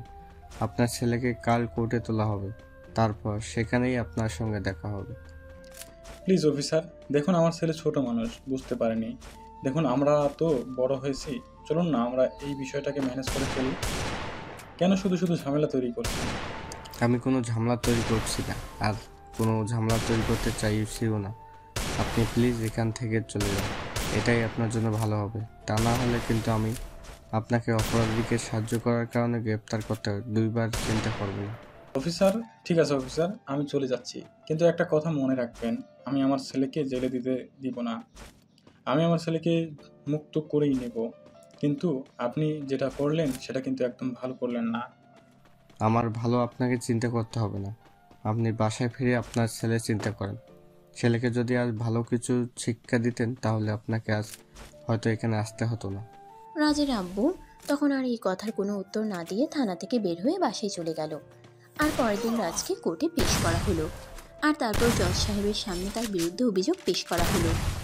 সবকিছু শুনে জজ সাহেব রাজকে 6 মাসের কারাদণ্ড দিল। বিচার সভা শেষ হলে রাজকে জেল হাজতে নিয়ে যাওয়া হচ্ছিল। তখনই রাজের আব্বু তার সামনে এসে দাঁড়ালো। রাজ তখন তার আব্বুকে জড়িয়ে ধরে কাঁদতে কাঁদতে বলল, আব্বু, এটা তুমি কি করলে? তুমি আমাকে বাঁচাতে পারলে না? আমাকে এখন জেল হাজতে যেতে হবে, জেলের ঘানি টানতে হবে। এখন আমাকে দোষ দিচ্ছিস কেন? তুই তো নিজের পায়ে কুড়ুল মেরেছিস। তাহলে আমাকে কেন কথা শোনাচ্ছিস? তুই কেন ইচ্ছে করে ওই পুলিশ অফিসারের মেয়ের সঙ্গে এরকম করতে গেলি? তুই যদি এরকম না করতি তাহলে তো আর এটা হতো না। তুমি তো আমাকে বলে দিয়েছো আমাকে আমার ইচ্ছা মতো চলতে, তাহলে আমি কোথায় দোষ করলাম সেটাই আমাকে বলো।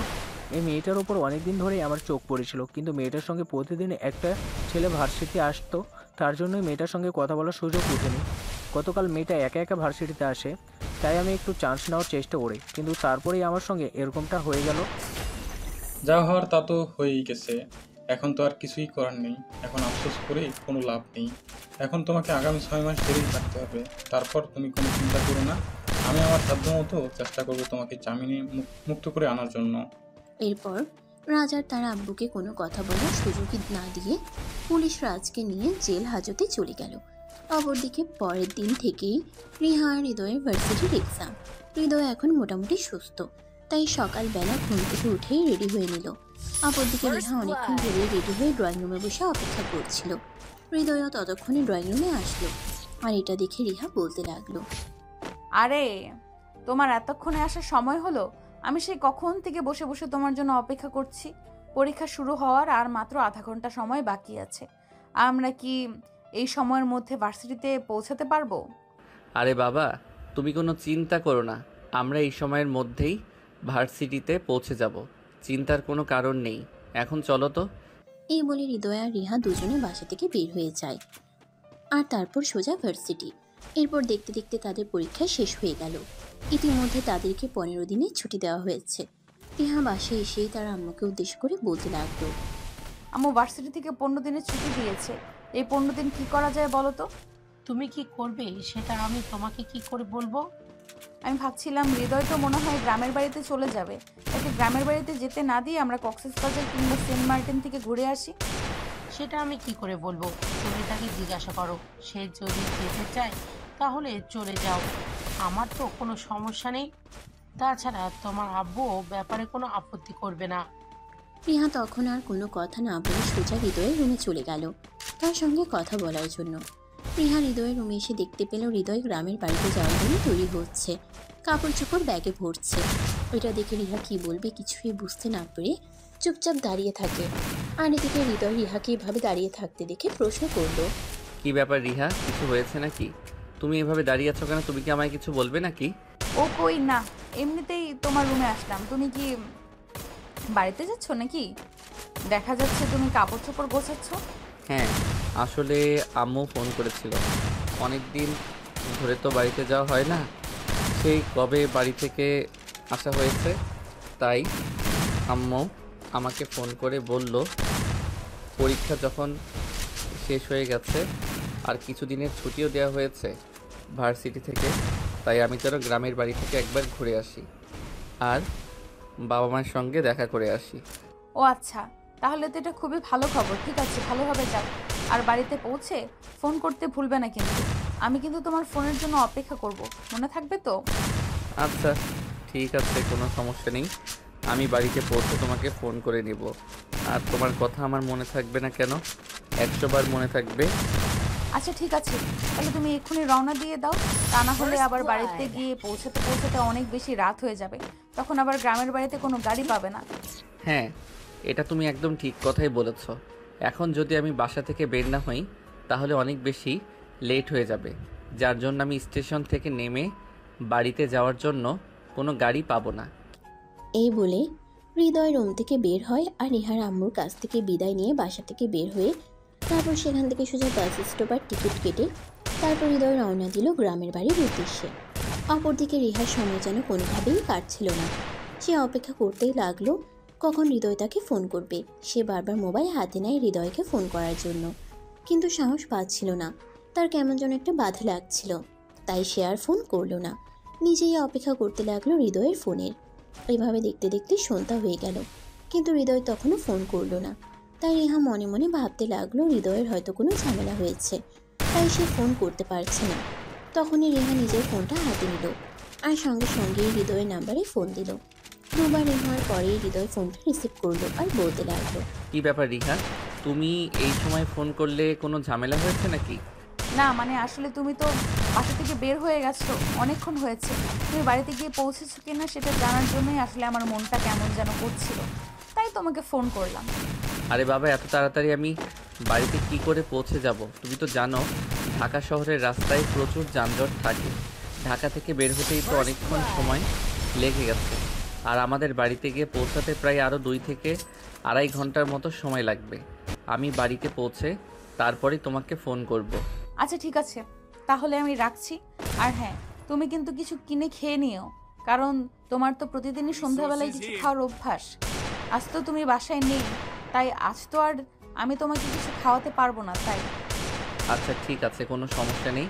আমি সামনে কোনো ভালো রেস্টুরেন্ট পেলে ওখান থেকে খাবার খেয়ে নেব, তোমাকে কোনো টেনশন করতে হবে না। এই বলে হৃদয় ফোনটা কেটে দেয়। আর তারপর রাত 8টার দিকে হৃদয় এসে গ্রামের বাড়িতে পৌঁছায়। বাড়িতে তাকে দেখে সবাই অনেক আনন্দিত হয়, আর সবাই তাকে নিয়ে আনন্দ উল্লাসে মেতে ওঠে। আর এদিকে হৃদয় সবার সঙ্গে কথা বলতে বলতে রিহার কথা একদম ভুলেই গেল। এদিকে দেখতে দেখতে রাত 10টার মতো বেজে গেল। হৃদয় রিহাকে ফোন করেনি। এদিকে রিহার তখনও বেশ চিন্তা হচ্ছিল, তাই সে মনে মনে ঠিক করলো সে এখন আবার হৃদয়কে ফোন করবে। যেমন চিন্তা তেমনই কাজ। তখনই সে নিজের মোবাইলটা হাতে নিল আর সঙ্গে সঙ্গে হৃদয়কে ফোন করলো।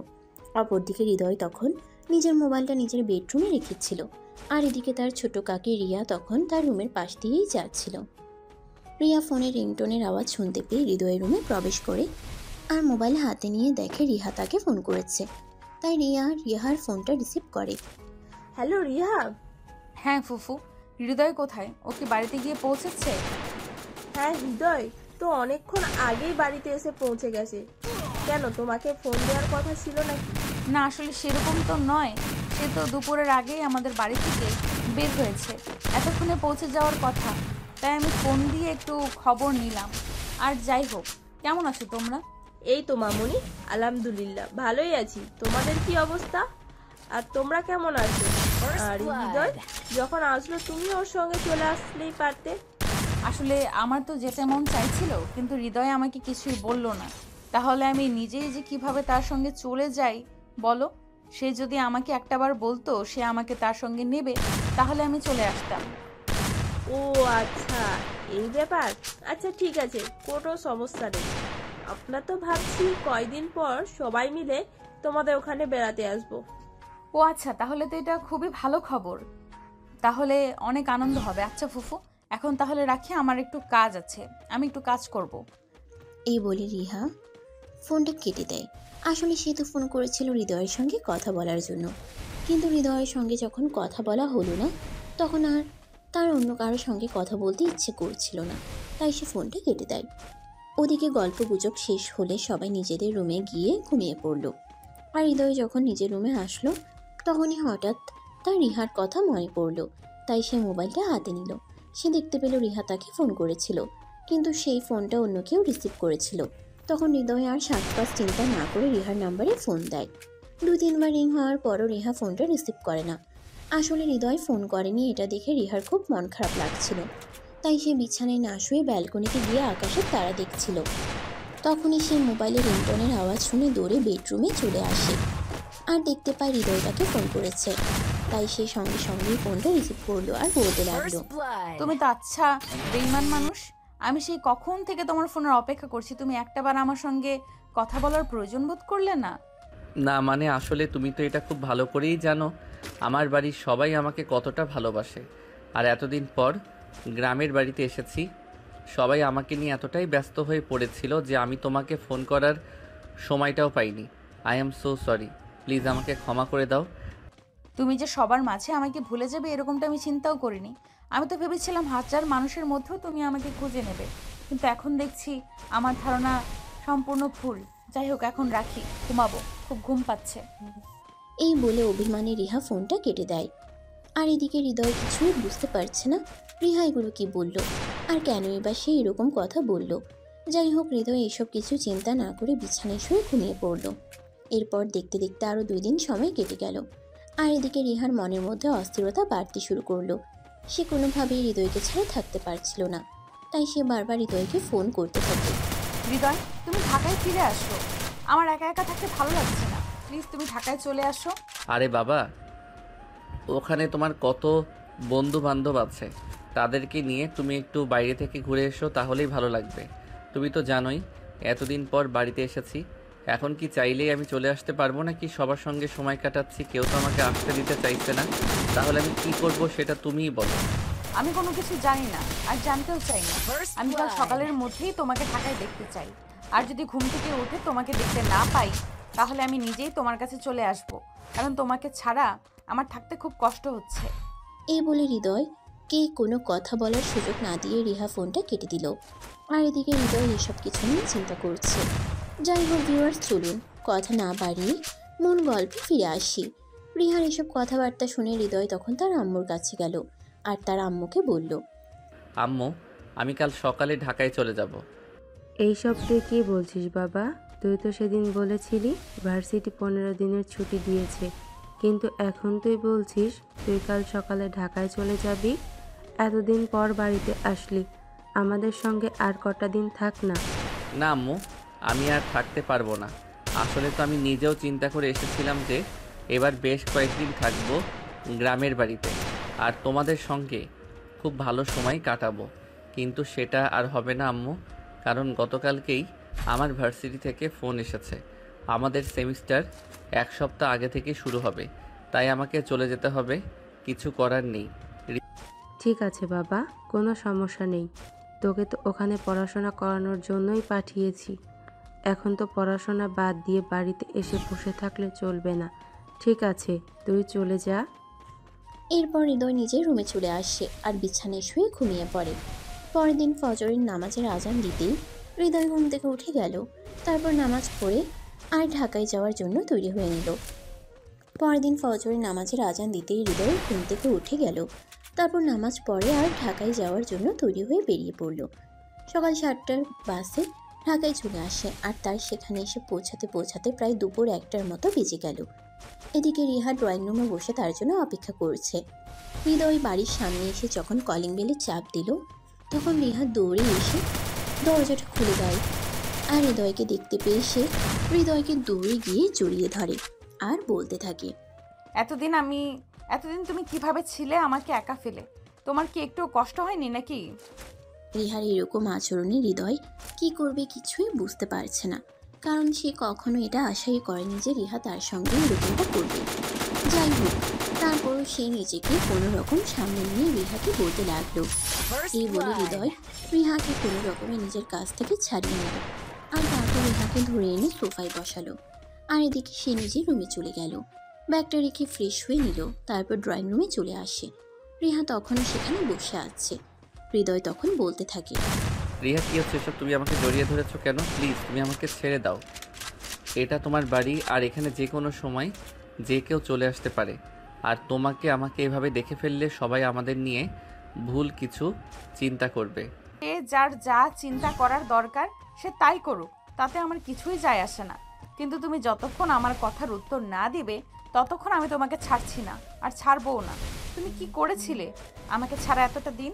প্লিজ রিহা, তুমি আমাকে ছাড়ো, আর তারপর আমি তোমার সকল প্রশ্নের উত্তর দিচ্ছি। কিন্তু এখন আর তুমি আমাকে এভাবে জড়িয়ে ধরে রেখো না। প্লিজ ছাড়ো আমাকে। আচ্ছা রিহা, তোমার কি হয়েছে বলো? তোমার কি মাথায় কোনো সমস্যা হয়েছে নাকি? এই একদম ফালতু কথা বলবে না। একদম তুমি আমাকে পাগল প্রমাণ করার চেষ্টাও করবে না। আমি সম্পূর্ণ ঠিক আছি, আমার মাথায় কোনো সমস্যা হয়নি। কিন্তু আমি তোমার কথা বিশ্বাস করতে পারছি না। আমার মনে হয় তোমার মাথায় কোনো সমস্যা হয়েছে, যার কারণে তুমি এরকম পাগলের মতো আচরণ করছো। আচ্ছা ঠিক আছে, বাদ দাও।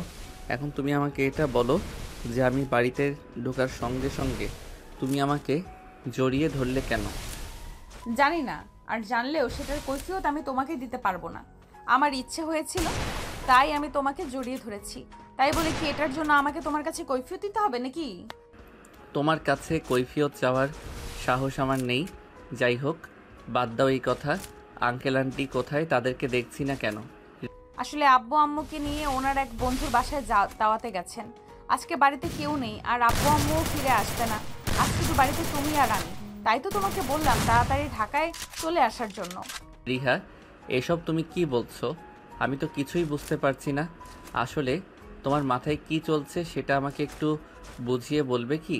সেটা আমি এখনই তোমাকে বুঝিয়ে বলার প্রয়োজন মনে করছি না। সময় হলে ঠিক বুঝতে পারবে। এখন নিজের রুমে যাও আর বিশ্রাম করো। আমি তোমার জন্য খাবার তৈরি করছি। তারপর দুজনে একসাথে দুপুরের খাবার খেয়ে নেব। হৃদয় তখন আর রিহার সঙ্গে কথা বাড়ল না। সে কোনো কথা না বলে নিজের রুমে চলে গেল আর তারপর বিছানায় শুয়ে একটা লম্বা ঘুম দিল। ঘুম ভাঙল বিকেল 3:30টার দিকে রিহার ডাকে। রিহা এতক্ষণ সময় নিয়ে হৃদয় আর তার জন্য দুপুরের খাবার তৈরি করেছে আর সেটা টেবিলে সার্ভ করে তারপরে হৃদয়কে ঘুম থেকে ডেকে তুলতে গেছে। সে হৃদয়কে ঘুম থেকে ডেকে তুলে তারপর ডাইনিং টেবিলে নিয়ে আসে আর দুজনে একসঙ্গে বসে রাতের খাবার খেতে থাকে। খাওয়া শেষ হলে রিহা হৃদয়কে বলতে থাকে, তুমি তো আচ্ছা বেঈমান মানুষ। আমি তোমার জন্য এত কষ্ট করে রান্না করলাম, একবার অন্তত আমাকে ধন্যবাদ তো দিতে পারতে, সেটাও করলে না। যাই হোক, তাতে কোনো সমস্যা নেই, কিন্তু আমি এই প্রথমবার তোমার জন্য রান্না করতে গিয়েছি আর খাবার রান্না করেছি। খাবারটা কেমন হয়েছে সেটার অন্তত রিভিউ দেওয়ার প্রয়োজন ছিল, কিন্তু তুমি তো তার কোনো কিছুই করলে না। না মানে আসলে তুমি তো খুব ভালো করেই জানো আমি কখনোই বাহিরের খাবার খুব একটা খাই না, আর সকালবেলাও খুব সকালে বাড়ি থেকে বের হয়ে গেছি, তাই বাড়িতেও কোনো কিছু খাওয়া হয়নি। তাই পেটে প্রচণ্ড ক্ষুধা ছিল, তুমি খাবারটা সামনে এনে দিয়েছো আর আমি তখন গপ গপ করে খাবারটা খেয়ে নিয়েছি, তাই আমি তোমাকে রিভিউ জানাতে পারিনি। আই এম সো সরি, তবে তোমার রান্নাটা দারুণ হয়েছে। আচ্ছা ঠিক আছে, তাহলে খাবারটা শেষ করো। হৃদয় তখন কোনো কথা না বলে খাবার খেতে লাগলো আর এদিকে কিছুক্ষণের মধ্যেই তার খাওয়া শেষ হয়ে গেল। খাওয়া শেষ হলে সে নিজেও রুমে চলে গেল আর এদিকে রিহা খাবার খেয়ে তারপর সব কিছু গুছিয়ে উপরে চলে আসে। হৃদয় তখন নিজের বিছানায় শুয়ে শুয়ে বিশ্রাম নিচ্ছিল। তখনই রিহা তার রুমে এসে পৌঁছায়। হৃদয় সেটা লক্ষ্য করে আর রিহাকে বলে, হ্যাঁ রিহা বলো, কিছু বলবে নাকি? আচ্ছা, তুমি কি কখনো কাউকে ভালোবেসেছো? আই মিন প্রেম করেছো? হঠাৎ তুমি এরকম প্রশ্ন কেন করছো? আমি তো সেটাই বুঝতে পারছি না। তাছাড়া আমি প্রেম কেন করতে যাব? প্রেম করার মতো বয়স আর সময় কোনোটাই আমার হয়ে ওঠেনি। ও আচ্ছা ঠিক আছে, এমনি তোমাকে জিজ্ঞাসা করলাম আর কি।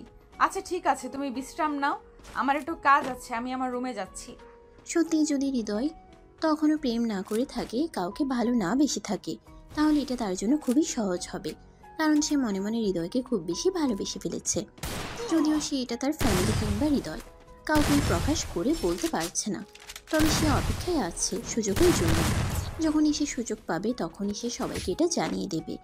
মনে মনে অন্য একটা চিন্তাও করছে, যার কারণে সে হৃদয়কে আজকে ঢাকায় আসতে বলল। তো ভিউয়ার্স, চলুন রিহা মনে মনে কি চিন্তা করছে সেটাই জেনে নেওয়া যাক। রিহা বিছানায় শুয়ে মনে মনে ভাবতে লাগলো, বাড়িতে কেউ নেই, শুধু হৃদয় একাই রয়েছে, তাই হৃদয়কে আজ আমার মনের কথাটা বলা একটু সহজ হয়ে উঠবে। এটাই মনে মনে চিন্তা করছিল। আর এদিকে দেখতে দেখতে সন্ধ্যা ঘনিয়ে রাত হয়ে আসলো। রাত আনুমানিক 9টার মধ্যেই তারা দুজনে রাতের খাবার খেয়ে নিল আর হৃদয় নিজের রুমে এসে ঘুমিয়ে পড়ল। অপরদিকে রিহা নিজের রুমে গিয়ে নিজেকে একটু পরিপাটি করে সাজগোজ করলো। রাত আনুমানিক তখন 11টার মতো বাজে। রিহা তখন হৃদয়ের রুমে আসে। হৃদয় তখনও ঘুমাচ্ছে। রিহা হৃদয়ের রুমের দরজাটা বন্ধ করে দেয়। দরজা বন্ধ করার আওয়াজ পেয়ে হৃদয় ঘুম থেকে জেগে উঠল। হৃদয় এই সময়ে রিহাকে তার রুমের মধ্যে দেখতে পেয়ে অনেকটাই চমকে গেল আর বলতে লাগলো, কি ব্যাপার রিহা, কিছু হয়েছে নাকি? তুমি এই সময়ে আমার রুমে, তাও আবার এত সুন্দর করে সাজুগুজু করে? কেন এই রুমে আসা কি আমার জন্য নিষেধ আছে নাকি? আমি এই রুমে আসলেই বারবার তুমি আমাকে জিজ্ঞাসা করো আমি কেন এসেছি। না, এই রুমে আসা তোমার জন্য নিষেধ থাকতে যাবে কেন? এখন রাত 11টার বেশি বাজে, এখন তো তোমার ঘুমিয়ে যাওয়ার কথা, তাহলে তুমি আমার রুমে কি করছো? আমি তোমাকে কিছু বলতে চাই, আমার মনে হয় এটাই উপযুক্ত সময়, তাই আমি এখন তোমার সঙ্গে কথা বলতে এসেছি। রিহা, আসলে কি তুমি ঠিক আছো নাকি তোমার শরীর খারাপ আছে? আমি বুঝতে পারি না তুমি বারবার আমার সঙ্গে এইভাবে কেন কথা বলো। আমার কেন শরীর খারাপ থাকতে যাবে? আমি একদম ঠিক আছি আর আমার কোনো সমস্যা হয়নি। এই বলে রিহা কিছুক্ষণ চুপচাপ বসে রইল আর তারপরে আবার সে নিজেই থেকেই বলতে লাগল, হৃদয়, আমার মনে হয় আমি তোমাকে ভালোবেসে ফেলেছি। এবার আমি নিশ্চিত হলাম যে সত্যি সত্যি তোমার মাথায় সমস্যা হয়েছে, তা না হলে তুমি এমন পাগলের মতো কথা বলছো কি করে? আমি জানি না, যদি আমার এই সব কিছুই তোমার আমাকে পাগল মনে হয় তাহলে আমি পাগলই হয়ে গেছি। তবে আমি সত্যিই তোমাকে ভালোবেসে ফেলেছি হৃদয়। তোমাকে ছাড়া আমি কোনো কিছু কল্পনাও করতে পারছি না। তোমাকে ছাড়া আমি থাকতে পারছি না। প্রত্যেকটা নিঃশ্বাসে আমার তোমার কথা মনে পড়ে। আমি যেখানেই যাই, যা কিছুই করি না কেন, আমি তোমাকে কোনোভাবেই আমার মনের আঙিনা থেকে সরাতে পারি না।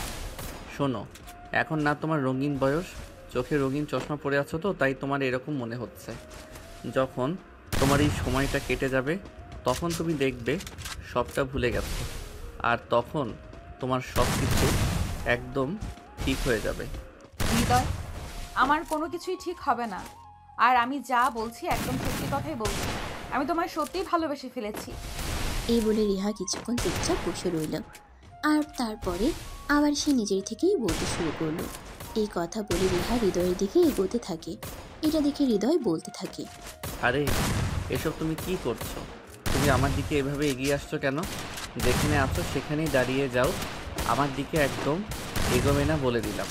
কিন্তু রিহা তার কোনো কথাই শুনছিল না। রিহা তার দিকে এগিয়ে চলল। অপরদিকে হৃদয় পিছাতে পিছাতে একদম দেয়ালে পিঠ ঠেকে গেল। সে আর পিছানোর কোনো সুযোগ পাচ্ছিল না। তখনই সে রিহাকে বলতে থাকে, রিহা, আমি তোমাকে শেষবারের মতো বলছি, যা করতে চলেছো তা কিন্তু একদম ভুল। তুমি যেখানে আছো সেখানে দাঁড়িয়ে যাও, উল্টাপাল্টা কোনো কিছু করার চিন্তা করো না। কিন্তু রিহা তার কোনো কথাই শুনল না। একদম হৃদয়ের কাছাকাছি চলে গেল। তখনই হৃদয় রিহাকে ধাক্কা দিয়ে নিজের থেকে সরিয়ে দিল আর বলতে লাগলো, রিহা প্লিজ, তুমি এখান থেকে চলে যাও। আমি চাই না তোমার সঙ্গে খারাপ আচরণ করতে, তাই তুমি তোমার সঙ্গে খারাপ আচরণ করতে বাধ্য করো না আমায়। কেন, আমি কি কোনো অপরাধ করেছি? আমি তো জানি ভালোবাসা কোনো অপরাধ নয়। আমি তো শুধু তোমাকে ভালোবেসেছি। তাহলে তুমি কেন এরকম করছো আমার সঙ্গে? ভালোবাসা কোনো অপরাধ নয়, তবে কোনো ভুল মানুষকে যদি ভালোবেসে ফেলা হয় তাহলে সেই ভালোবাসা সম্পূর্ণ অপরাধ। আমার বাবা মা আমাকে এখানে পড়াশোনা করানোর জন্য পাঠিয়েছে, আর তোমার বাবা মা আমাকে খুব বিশ্বাস আর ভরসা করেন বলেই তোমার মতো একটা যুবতী মেয়ে বাড়িতে থাকার পরেও আমাকে এখানে থাকার জন্য পারমিশন দিয়েছে। আর সেখানে তুমি কি করে ভাবলে আমি নিজেকে এরকম কিছু একটা সম্পর্কের সঙ্গে ইনভলভ করব? কেন নয়? কিসের কমতি আছে আমার মধ্যে? ভালোবাসা এবং সংসার করার জন্য একটা পরিপূর্ণ মেয়ে মানুষের প্রয়োজন। আমি কি একটা পরিপূর্ণ মেয়ে মানুষ নই?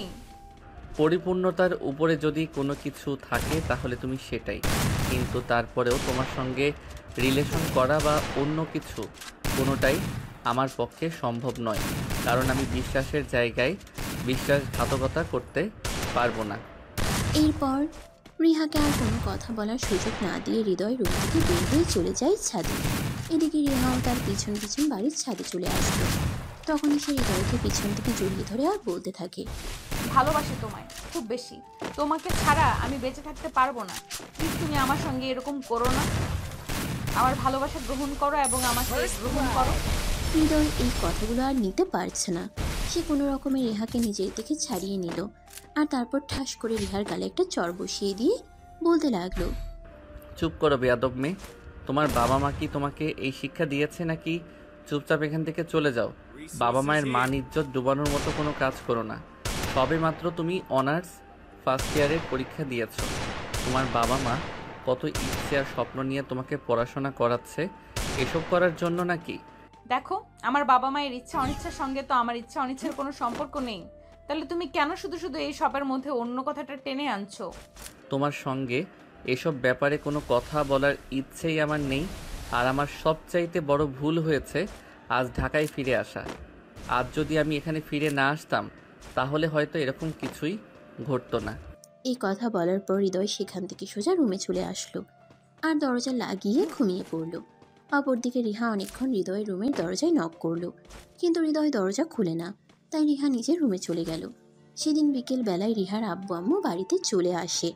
আর রিহার আব্বু যখন বাড়িতে আসলো, রিহা তখন কান্না করতে করতে তার আব্বুর রুমে চলে গেল। আর তারপর তার আব্বুকে বলল, আব্বু, আমার সঙ্গে খুব খারাপ কিছু হয়ে গেছে। তোমরা বাড়িতে ছিলে না, সেই সুযোগে আমার সঙ্গে এরকমটা হবে এটা আমি কোনোদিনও কল্পনাও করতে পারিনি।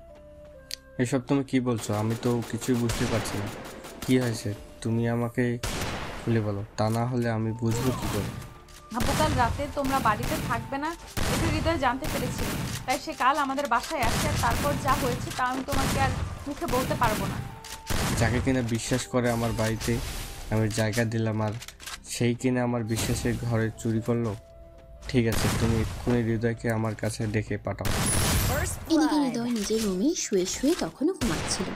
রিহা তখন হৃদয়ের রুমে দরজায় নক করল আর বলতে লাগলো, এই হৃদয় কি হলো, তুমি কি এখনো ঘুমাচ্ছ? কেন? আব্বু বাড়িতে এসেছে, তোমাকে ডাকছে, তাড়াতাড়ি নিচে চলো। আচ্ছা ঠিক আছে, তুমি যাও, আমি 2 মিনিট পরে আসছি। রিহা তখন চলে গেল। আর এদিকে হৃদয় বিছানা থেকে নেমে হাত মুখ ধুয়ে তারপর নিচে আসলো। রিহার আব্বুকে দেখে বলতে লাগলো, আসসালামু আলাইকুম আঙ্কেল, কেমন আছেন আপনি? আর বাসায় কখন আসলেন? চুপ কর বেয়াদব মার্কার ছেলে, তোকে আমি বিশ্বাস করে আমার বাড়িতে থাকতে দিয়েছিলাম, আর তুই কিনা আমার সঙ্গে এত বড় বিশ্বাসঘাতকতা করলি। তুই আজকে এই মুহূর্তে আমার বাড়ি থেকে বের হয়ে যাবি। আমি তোকে এখানে আর এক মুহূর্ত দেখতে চাই না। রিহার আব্বুর কথা শুনে হৃদয় অনেকটাই চমকে গেল। সে বুঝতে পারল না রিহার আব্বু এসব কি বলছে। তখন সে রিহার আব্বুকে বলতে লাগলো, কি হয়েছে আঙ্কেল? আমি তো কিছুই বুঝতে পারছি না, আপনি আমার সঙ্গে এরকম আচরণ কেন করছেন? আপনি তো কখনোই আমার সঙ্গে রাগ করে একটা কথাও বলেন না, তাহলে আজ এভাবে কথা বলার কারণটা কি? এখন নেকা সাজা হচ্ছে। তুই আমার এত বড় সর্বনাশ করছিস, তোর একটাবারও বড় বুক কাঁপলো না? আমার এত বড় একটা সর্বনাশ করতে তুই কি করে পারলি আমার মেয়ের সঙ্গে এরকমটা করতে? মানে আঙ্কেল, এসব আপনি কি বলছেন? আমি আবার আপনার মেয়ের সঙ্গে কি করলাম? এটা আপনি ভাবলেন কি করে আপনার মেয়ের সঙ্গে আমি উল্টাপাল্টা কিছু করব? আব্বু, হৃদয় একদম মিথ্যা কথা বলছে। আমি তোমাকে যা বলেছি সবটাই সত্যি বলছি। আমি তো তোমার মেয়ে, আমি কি কোনোদিন তোমার সঙ্গে মিথ্যা কথা বলতে পারি? সে আমার সঙ্গে খুব খারাপ কাজ করেছে, আমার কাছ থেকে আমার সর্বস্ব ছিনিয়ে নিয়েছে। রিয়া, তুমি চুপ থাকো, তোমাকে কোনো কথা বলতে হবে না। যা করার আমিই করব। এই বেয়াদবটাকে আমি আজকেই বাড়ি থেকে বের করে দেবো, আর তারপরে এমন অবস্থা করব যেটা তুমি কল্পনাও করতে পারবে না। রিহা, এসব তুমি কি বলছো? আমি আবার তোমার সঙ্গে কি করলাম? তুমি কেন আমার সঙ্গে এরকম করছো? আমায় এই বাড়িতে থাকাতে যদি তোমার কোনো সমস্যা হয় তাহলে সেটা তুমি আমাকে সরাসরি বলো, আমি এখান থেকে চলে যাব, কোনো কথা বলবো না। কিন্তু তুমি দয়া করে আমায় কোনো অপবাদ দিও না। তুমি আমার সঙ্গে খারাপ কাজ করতে পেরেছো, সেখানে কোনো সমস্যা নেই, আর আমি সেটা আমার ফ্যামিলির মানুষকে জানিয়ে দিলাম, এতে তোমার খুব সমস্যা হচ্ছে? আব্বু, তুমি প্লিজ এর কথা বিশ্বাস করো না। আমি তোমাকে যেটা বলছি একদম সত্যি কথাই বলছি। এ আমার সঙ্গে খুব খারাপ কিছু করেছে। হৃদয় তখনও বুঝতে পারছে না তার সঙ্গে এসব কি হতে চলেছে, আর রিহা এসব কথা কেনই বা বলছে। অপরদিকে রিহার আব্বু তখনই হৃদয়কে বলতে লাগলো, এই বেয়াদবের বাচ্চা, তুই এক্ষুনি আমার বাড়ি থেকে বের হয়ে চলে যা, তারপর আমি তোর ব্যবস্থা করবো। তুই যদি আজ আমার বোনের বাড়ির আত্মীয় না হতি তাহলে দেখতে পারতি আমি তোর কি অবস্থা করতাম। এসব তুমি কি বলছো আব্বু? ওকে আমি এখান থেকে চলে যেতে দিবে? তোমার মেয়ের সঙ্গে ও যা করেছে এর পানিশমেন্ট তো ওকে পেতেই হবে। আমি একে বিয়ে করব, তুমি তো বুঝতেই পারছো। এ আমার সঙ্গে যা কিছু করেছে, এরপর আমি আর অন্য কাউকে বিয়ে করব কি করে? তাছাড়া মানুষজন যদি জানতে পারে তাহলে কি কোনো ভদ্র ফ্যামিলির ছেলে আমাকে বিয়ে করতে চাইবে? তুমি এই সব কিছু নিয়ে কেন চিন্তা করবে না? তুমি তো আর কোনো কিছু করোনি, যা করার তা তো এই অসভ্য ছেলেটাই তোমার সঙ্গে করছে, তাই তুমি কোনো চিন্তা করো না। না আব্বু, একদমই তা নয়। ওকে যদি শাস্তি পেতে হয় তাহলে ওর আমাকেই বিয়ে করতে হবে। ও কেন আমার কাছ থেকে আমার সবকিছু ছিনিয়ে নিল?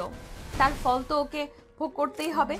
তাই তুমি আজকে ওর সঙ্গে আমার বিয়ের ব্যবস্থা করো, তা না হলে ও এখান থেকে পালিয়ে যেতে পারে।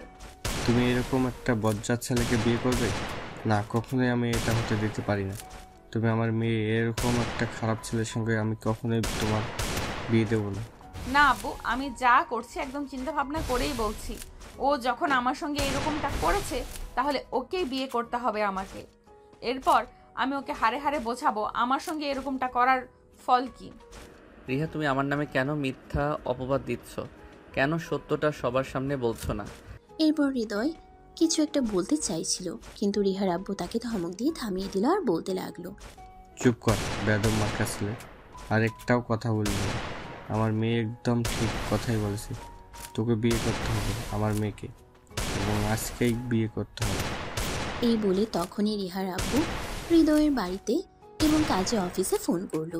হৃদয়ের বাড়ি থেকে সবাই কিছুক্ষণের মধ্যে সেখানে চলে আসে। তারা কেউ এটাই ভাবতে পারছে না যে হৃদয় এরকমটা করতে পারে। সবাই হৃদয়ের উপর প্রচণ্ড অভিমান নিয়ে আসছে, কিন্তু হৃদয় কাউকে কিছু বলতেও পারছে না, কারণ সে যদি এখন কাউকে কিছু বলতে চায় তাহলে হিতে আরও বিপরীত হতে পারে। তাই এই মুহূর্তে চুপ থাকাটাই উত্তম। আর এদিকে দেখতে দেখতে তাদের বিয়ের কাজ সম্পূর্ণ হয়ে গেল। রাত 11টা বাজে। হৃদয় রুমে বসে আছে, আর তখনই রিহা রুমের মধ্যে প্রবেশ করলো। রিহাকে দেখেই হৃদয় বলতে লাগলো, তুমি কেন করলে আমার সঙ্গে এরকম? আমি তোমার কি ক্ষতি করেছিলাম যার কারণে তুমি আমার সঙ্গে এরকম করেছো? তুমি আমার যে ক্ষতি করেছো তার মাসুল আমি কোনোভাবেই নিতে পারতাম না। তুমি আমার মনটা চুরি করে নিয়েছো, আমাকে তোমার প্রেমে পড়িয়েছো, আর এখন কিনা তুমি আমাকে ভালোবাসা দিতে অস্বীকার করছো। তাই আমি এরকমটা করতে বাধ্য হয়েছি। হ্যাঁ, সেটা ঠিক আছে, কিন্তু তাই বলে তুমি আমাকে সবার সামনে এভাবে কলঙ্কিত করলে। সবাই আমাকে ভুল বুঝলো, কেউ তো সত্যটা জানতে চাইলো না। সবাই যদি সত্যটাই জানতে চাইতো তাহলে কি আমি তোমাকে পেতাম? তোমাকে তো আমার কখনোই পাওয়া হয়ে উঠতো না। তুমি তো অচিরেই আমার জীবন থেকে হারিয়ে যেতে। তাই আমি আর এটা করতে পারলাম না। আমাকে সামান্য একটু ছলনার আশ্রয় নিতে হলো। আর ভালোবাসার জন্য এটুকু করাটা খুব বেশি কিছু নয়। ঠিক আছে, এতক্ষণ তোমার যা ইচ্ছে হয়েছে তুমি তাই করেছো, কিন্তু এখন আমার যা ইচ্ছে হবে আমি তাই করব। তোমায় বিয়ে করেছি ঠিক আছে, তাই বলে তোমাকে আমার স্ত্রীর অধিকার আমি কখনোই দেব না। তো তুমি কি ভেবেছো তুমি আমাকে স্ত্রীর অধিকার না দিলে আমি তোমাকে ছেড়ে দেবো? এটা কখনোই না। তোমাকে যখন আমি আমার করে নিয়েছি তখন বাকিটাও আমি আমার মতো করে আদায় করে নিতে পারবো। এসব ব্যাপারে তোমাকে কোনো চিন্তা করতে হবে না মিস্টার হৃদয়। রিহা যখন কোনো কাজ করে তখন তার ভবিষ্যতে কি হবে সেটা সে চিন্তা করেই বুঝতে পেরেছেন মিস্টার হৃদয়। মানে তুমি কি বলতে চাইছো আমি কিছুই বুঝতে পারছি না। আপনাকে সব বুঝতে হবে না, আমি আপনাকে বুঝিয়ে দেব। চলুন তো এবার। এই বলে রিহা তখনই হৃদয়কে ধাক্কা দিয়ে বিছানার উপরে ফেলে দিল, আর সে হৃদয়ের বুকের উপরে উঠে বসত। এটা দেখে হৃদয় বলতে লাগলো, আরে এসব তুমি কি করছো? তুমি আমার বুকের উপর উঠে বসেছো কেন? আমার তো নিঃশ্বাস নিতে কষ্ট হচ্ছে। প্লিজ তুমি আমার বুকের উপর থেকে নামো। না মিস্টার হৃদয়, এটা আর কখনো হবে না। আপনি তো বলেছেন আপনি আমাকে অধিকার দেবেন না, তাই আমার অধিকার আমি নিজেই আদায় করে নেব। এরপর রিহা হৃদয়কে আর কোনো কথা বলার সুযোগ না দিয়েই তার ঠোঁট দুটো নিজের দখলে নিয়ে নিল, আর ইচ্ছে মতো কিস করতে লাগলো। এভাবেই শুরু হলো তাদের দুষ্টু মিষ্টি একটা প্রেমের গল্প। আমাদের আজকের গল্পটা এই পর্যন্তই ছিল। আমাদের এই গল্পটা আপনাদের কাছে কেমন লেগেছে তা সবাই কমেন্ট করে জানাবেন। কিন্তু সবাই ভালো থাকবেন, সুস্থ থাকবেন। আবার দেখা হবে নতুন কোনো একটা প্রেমের গল্পে। সে পর্যন্ত সবাই অপেক্ষায় থাকুন। আল্লাহ হাফেজ।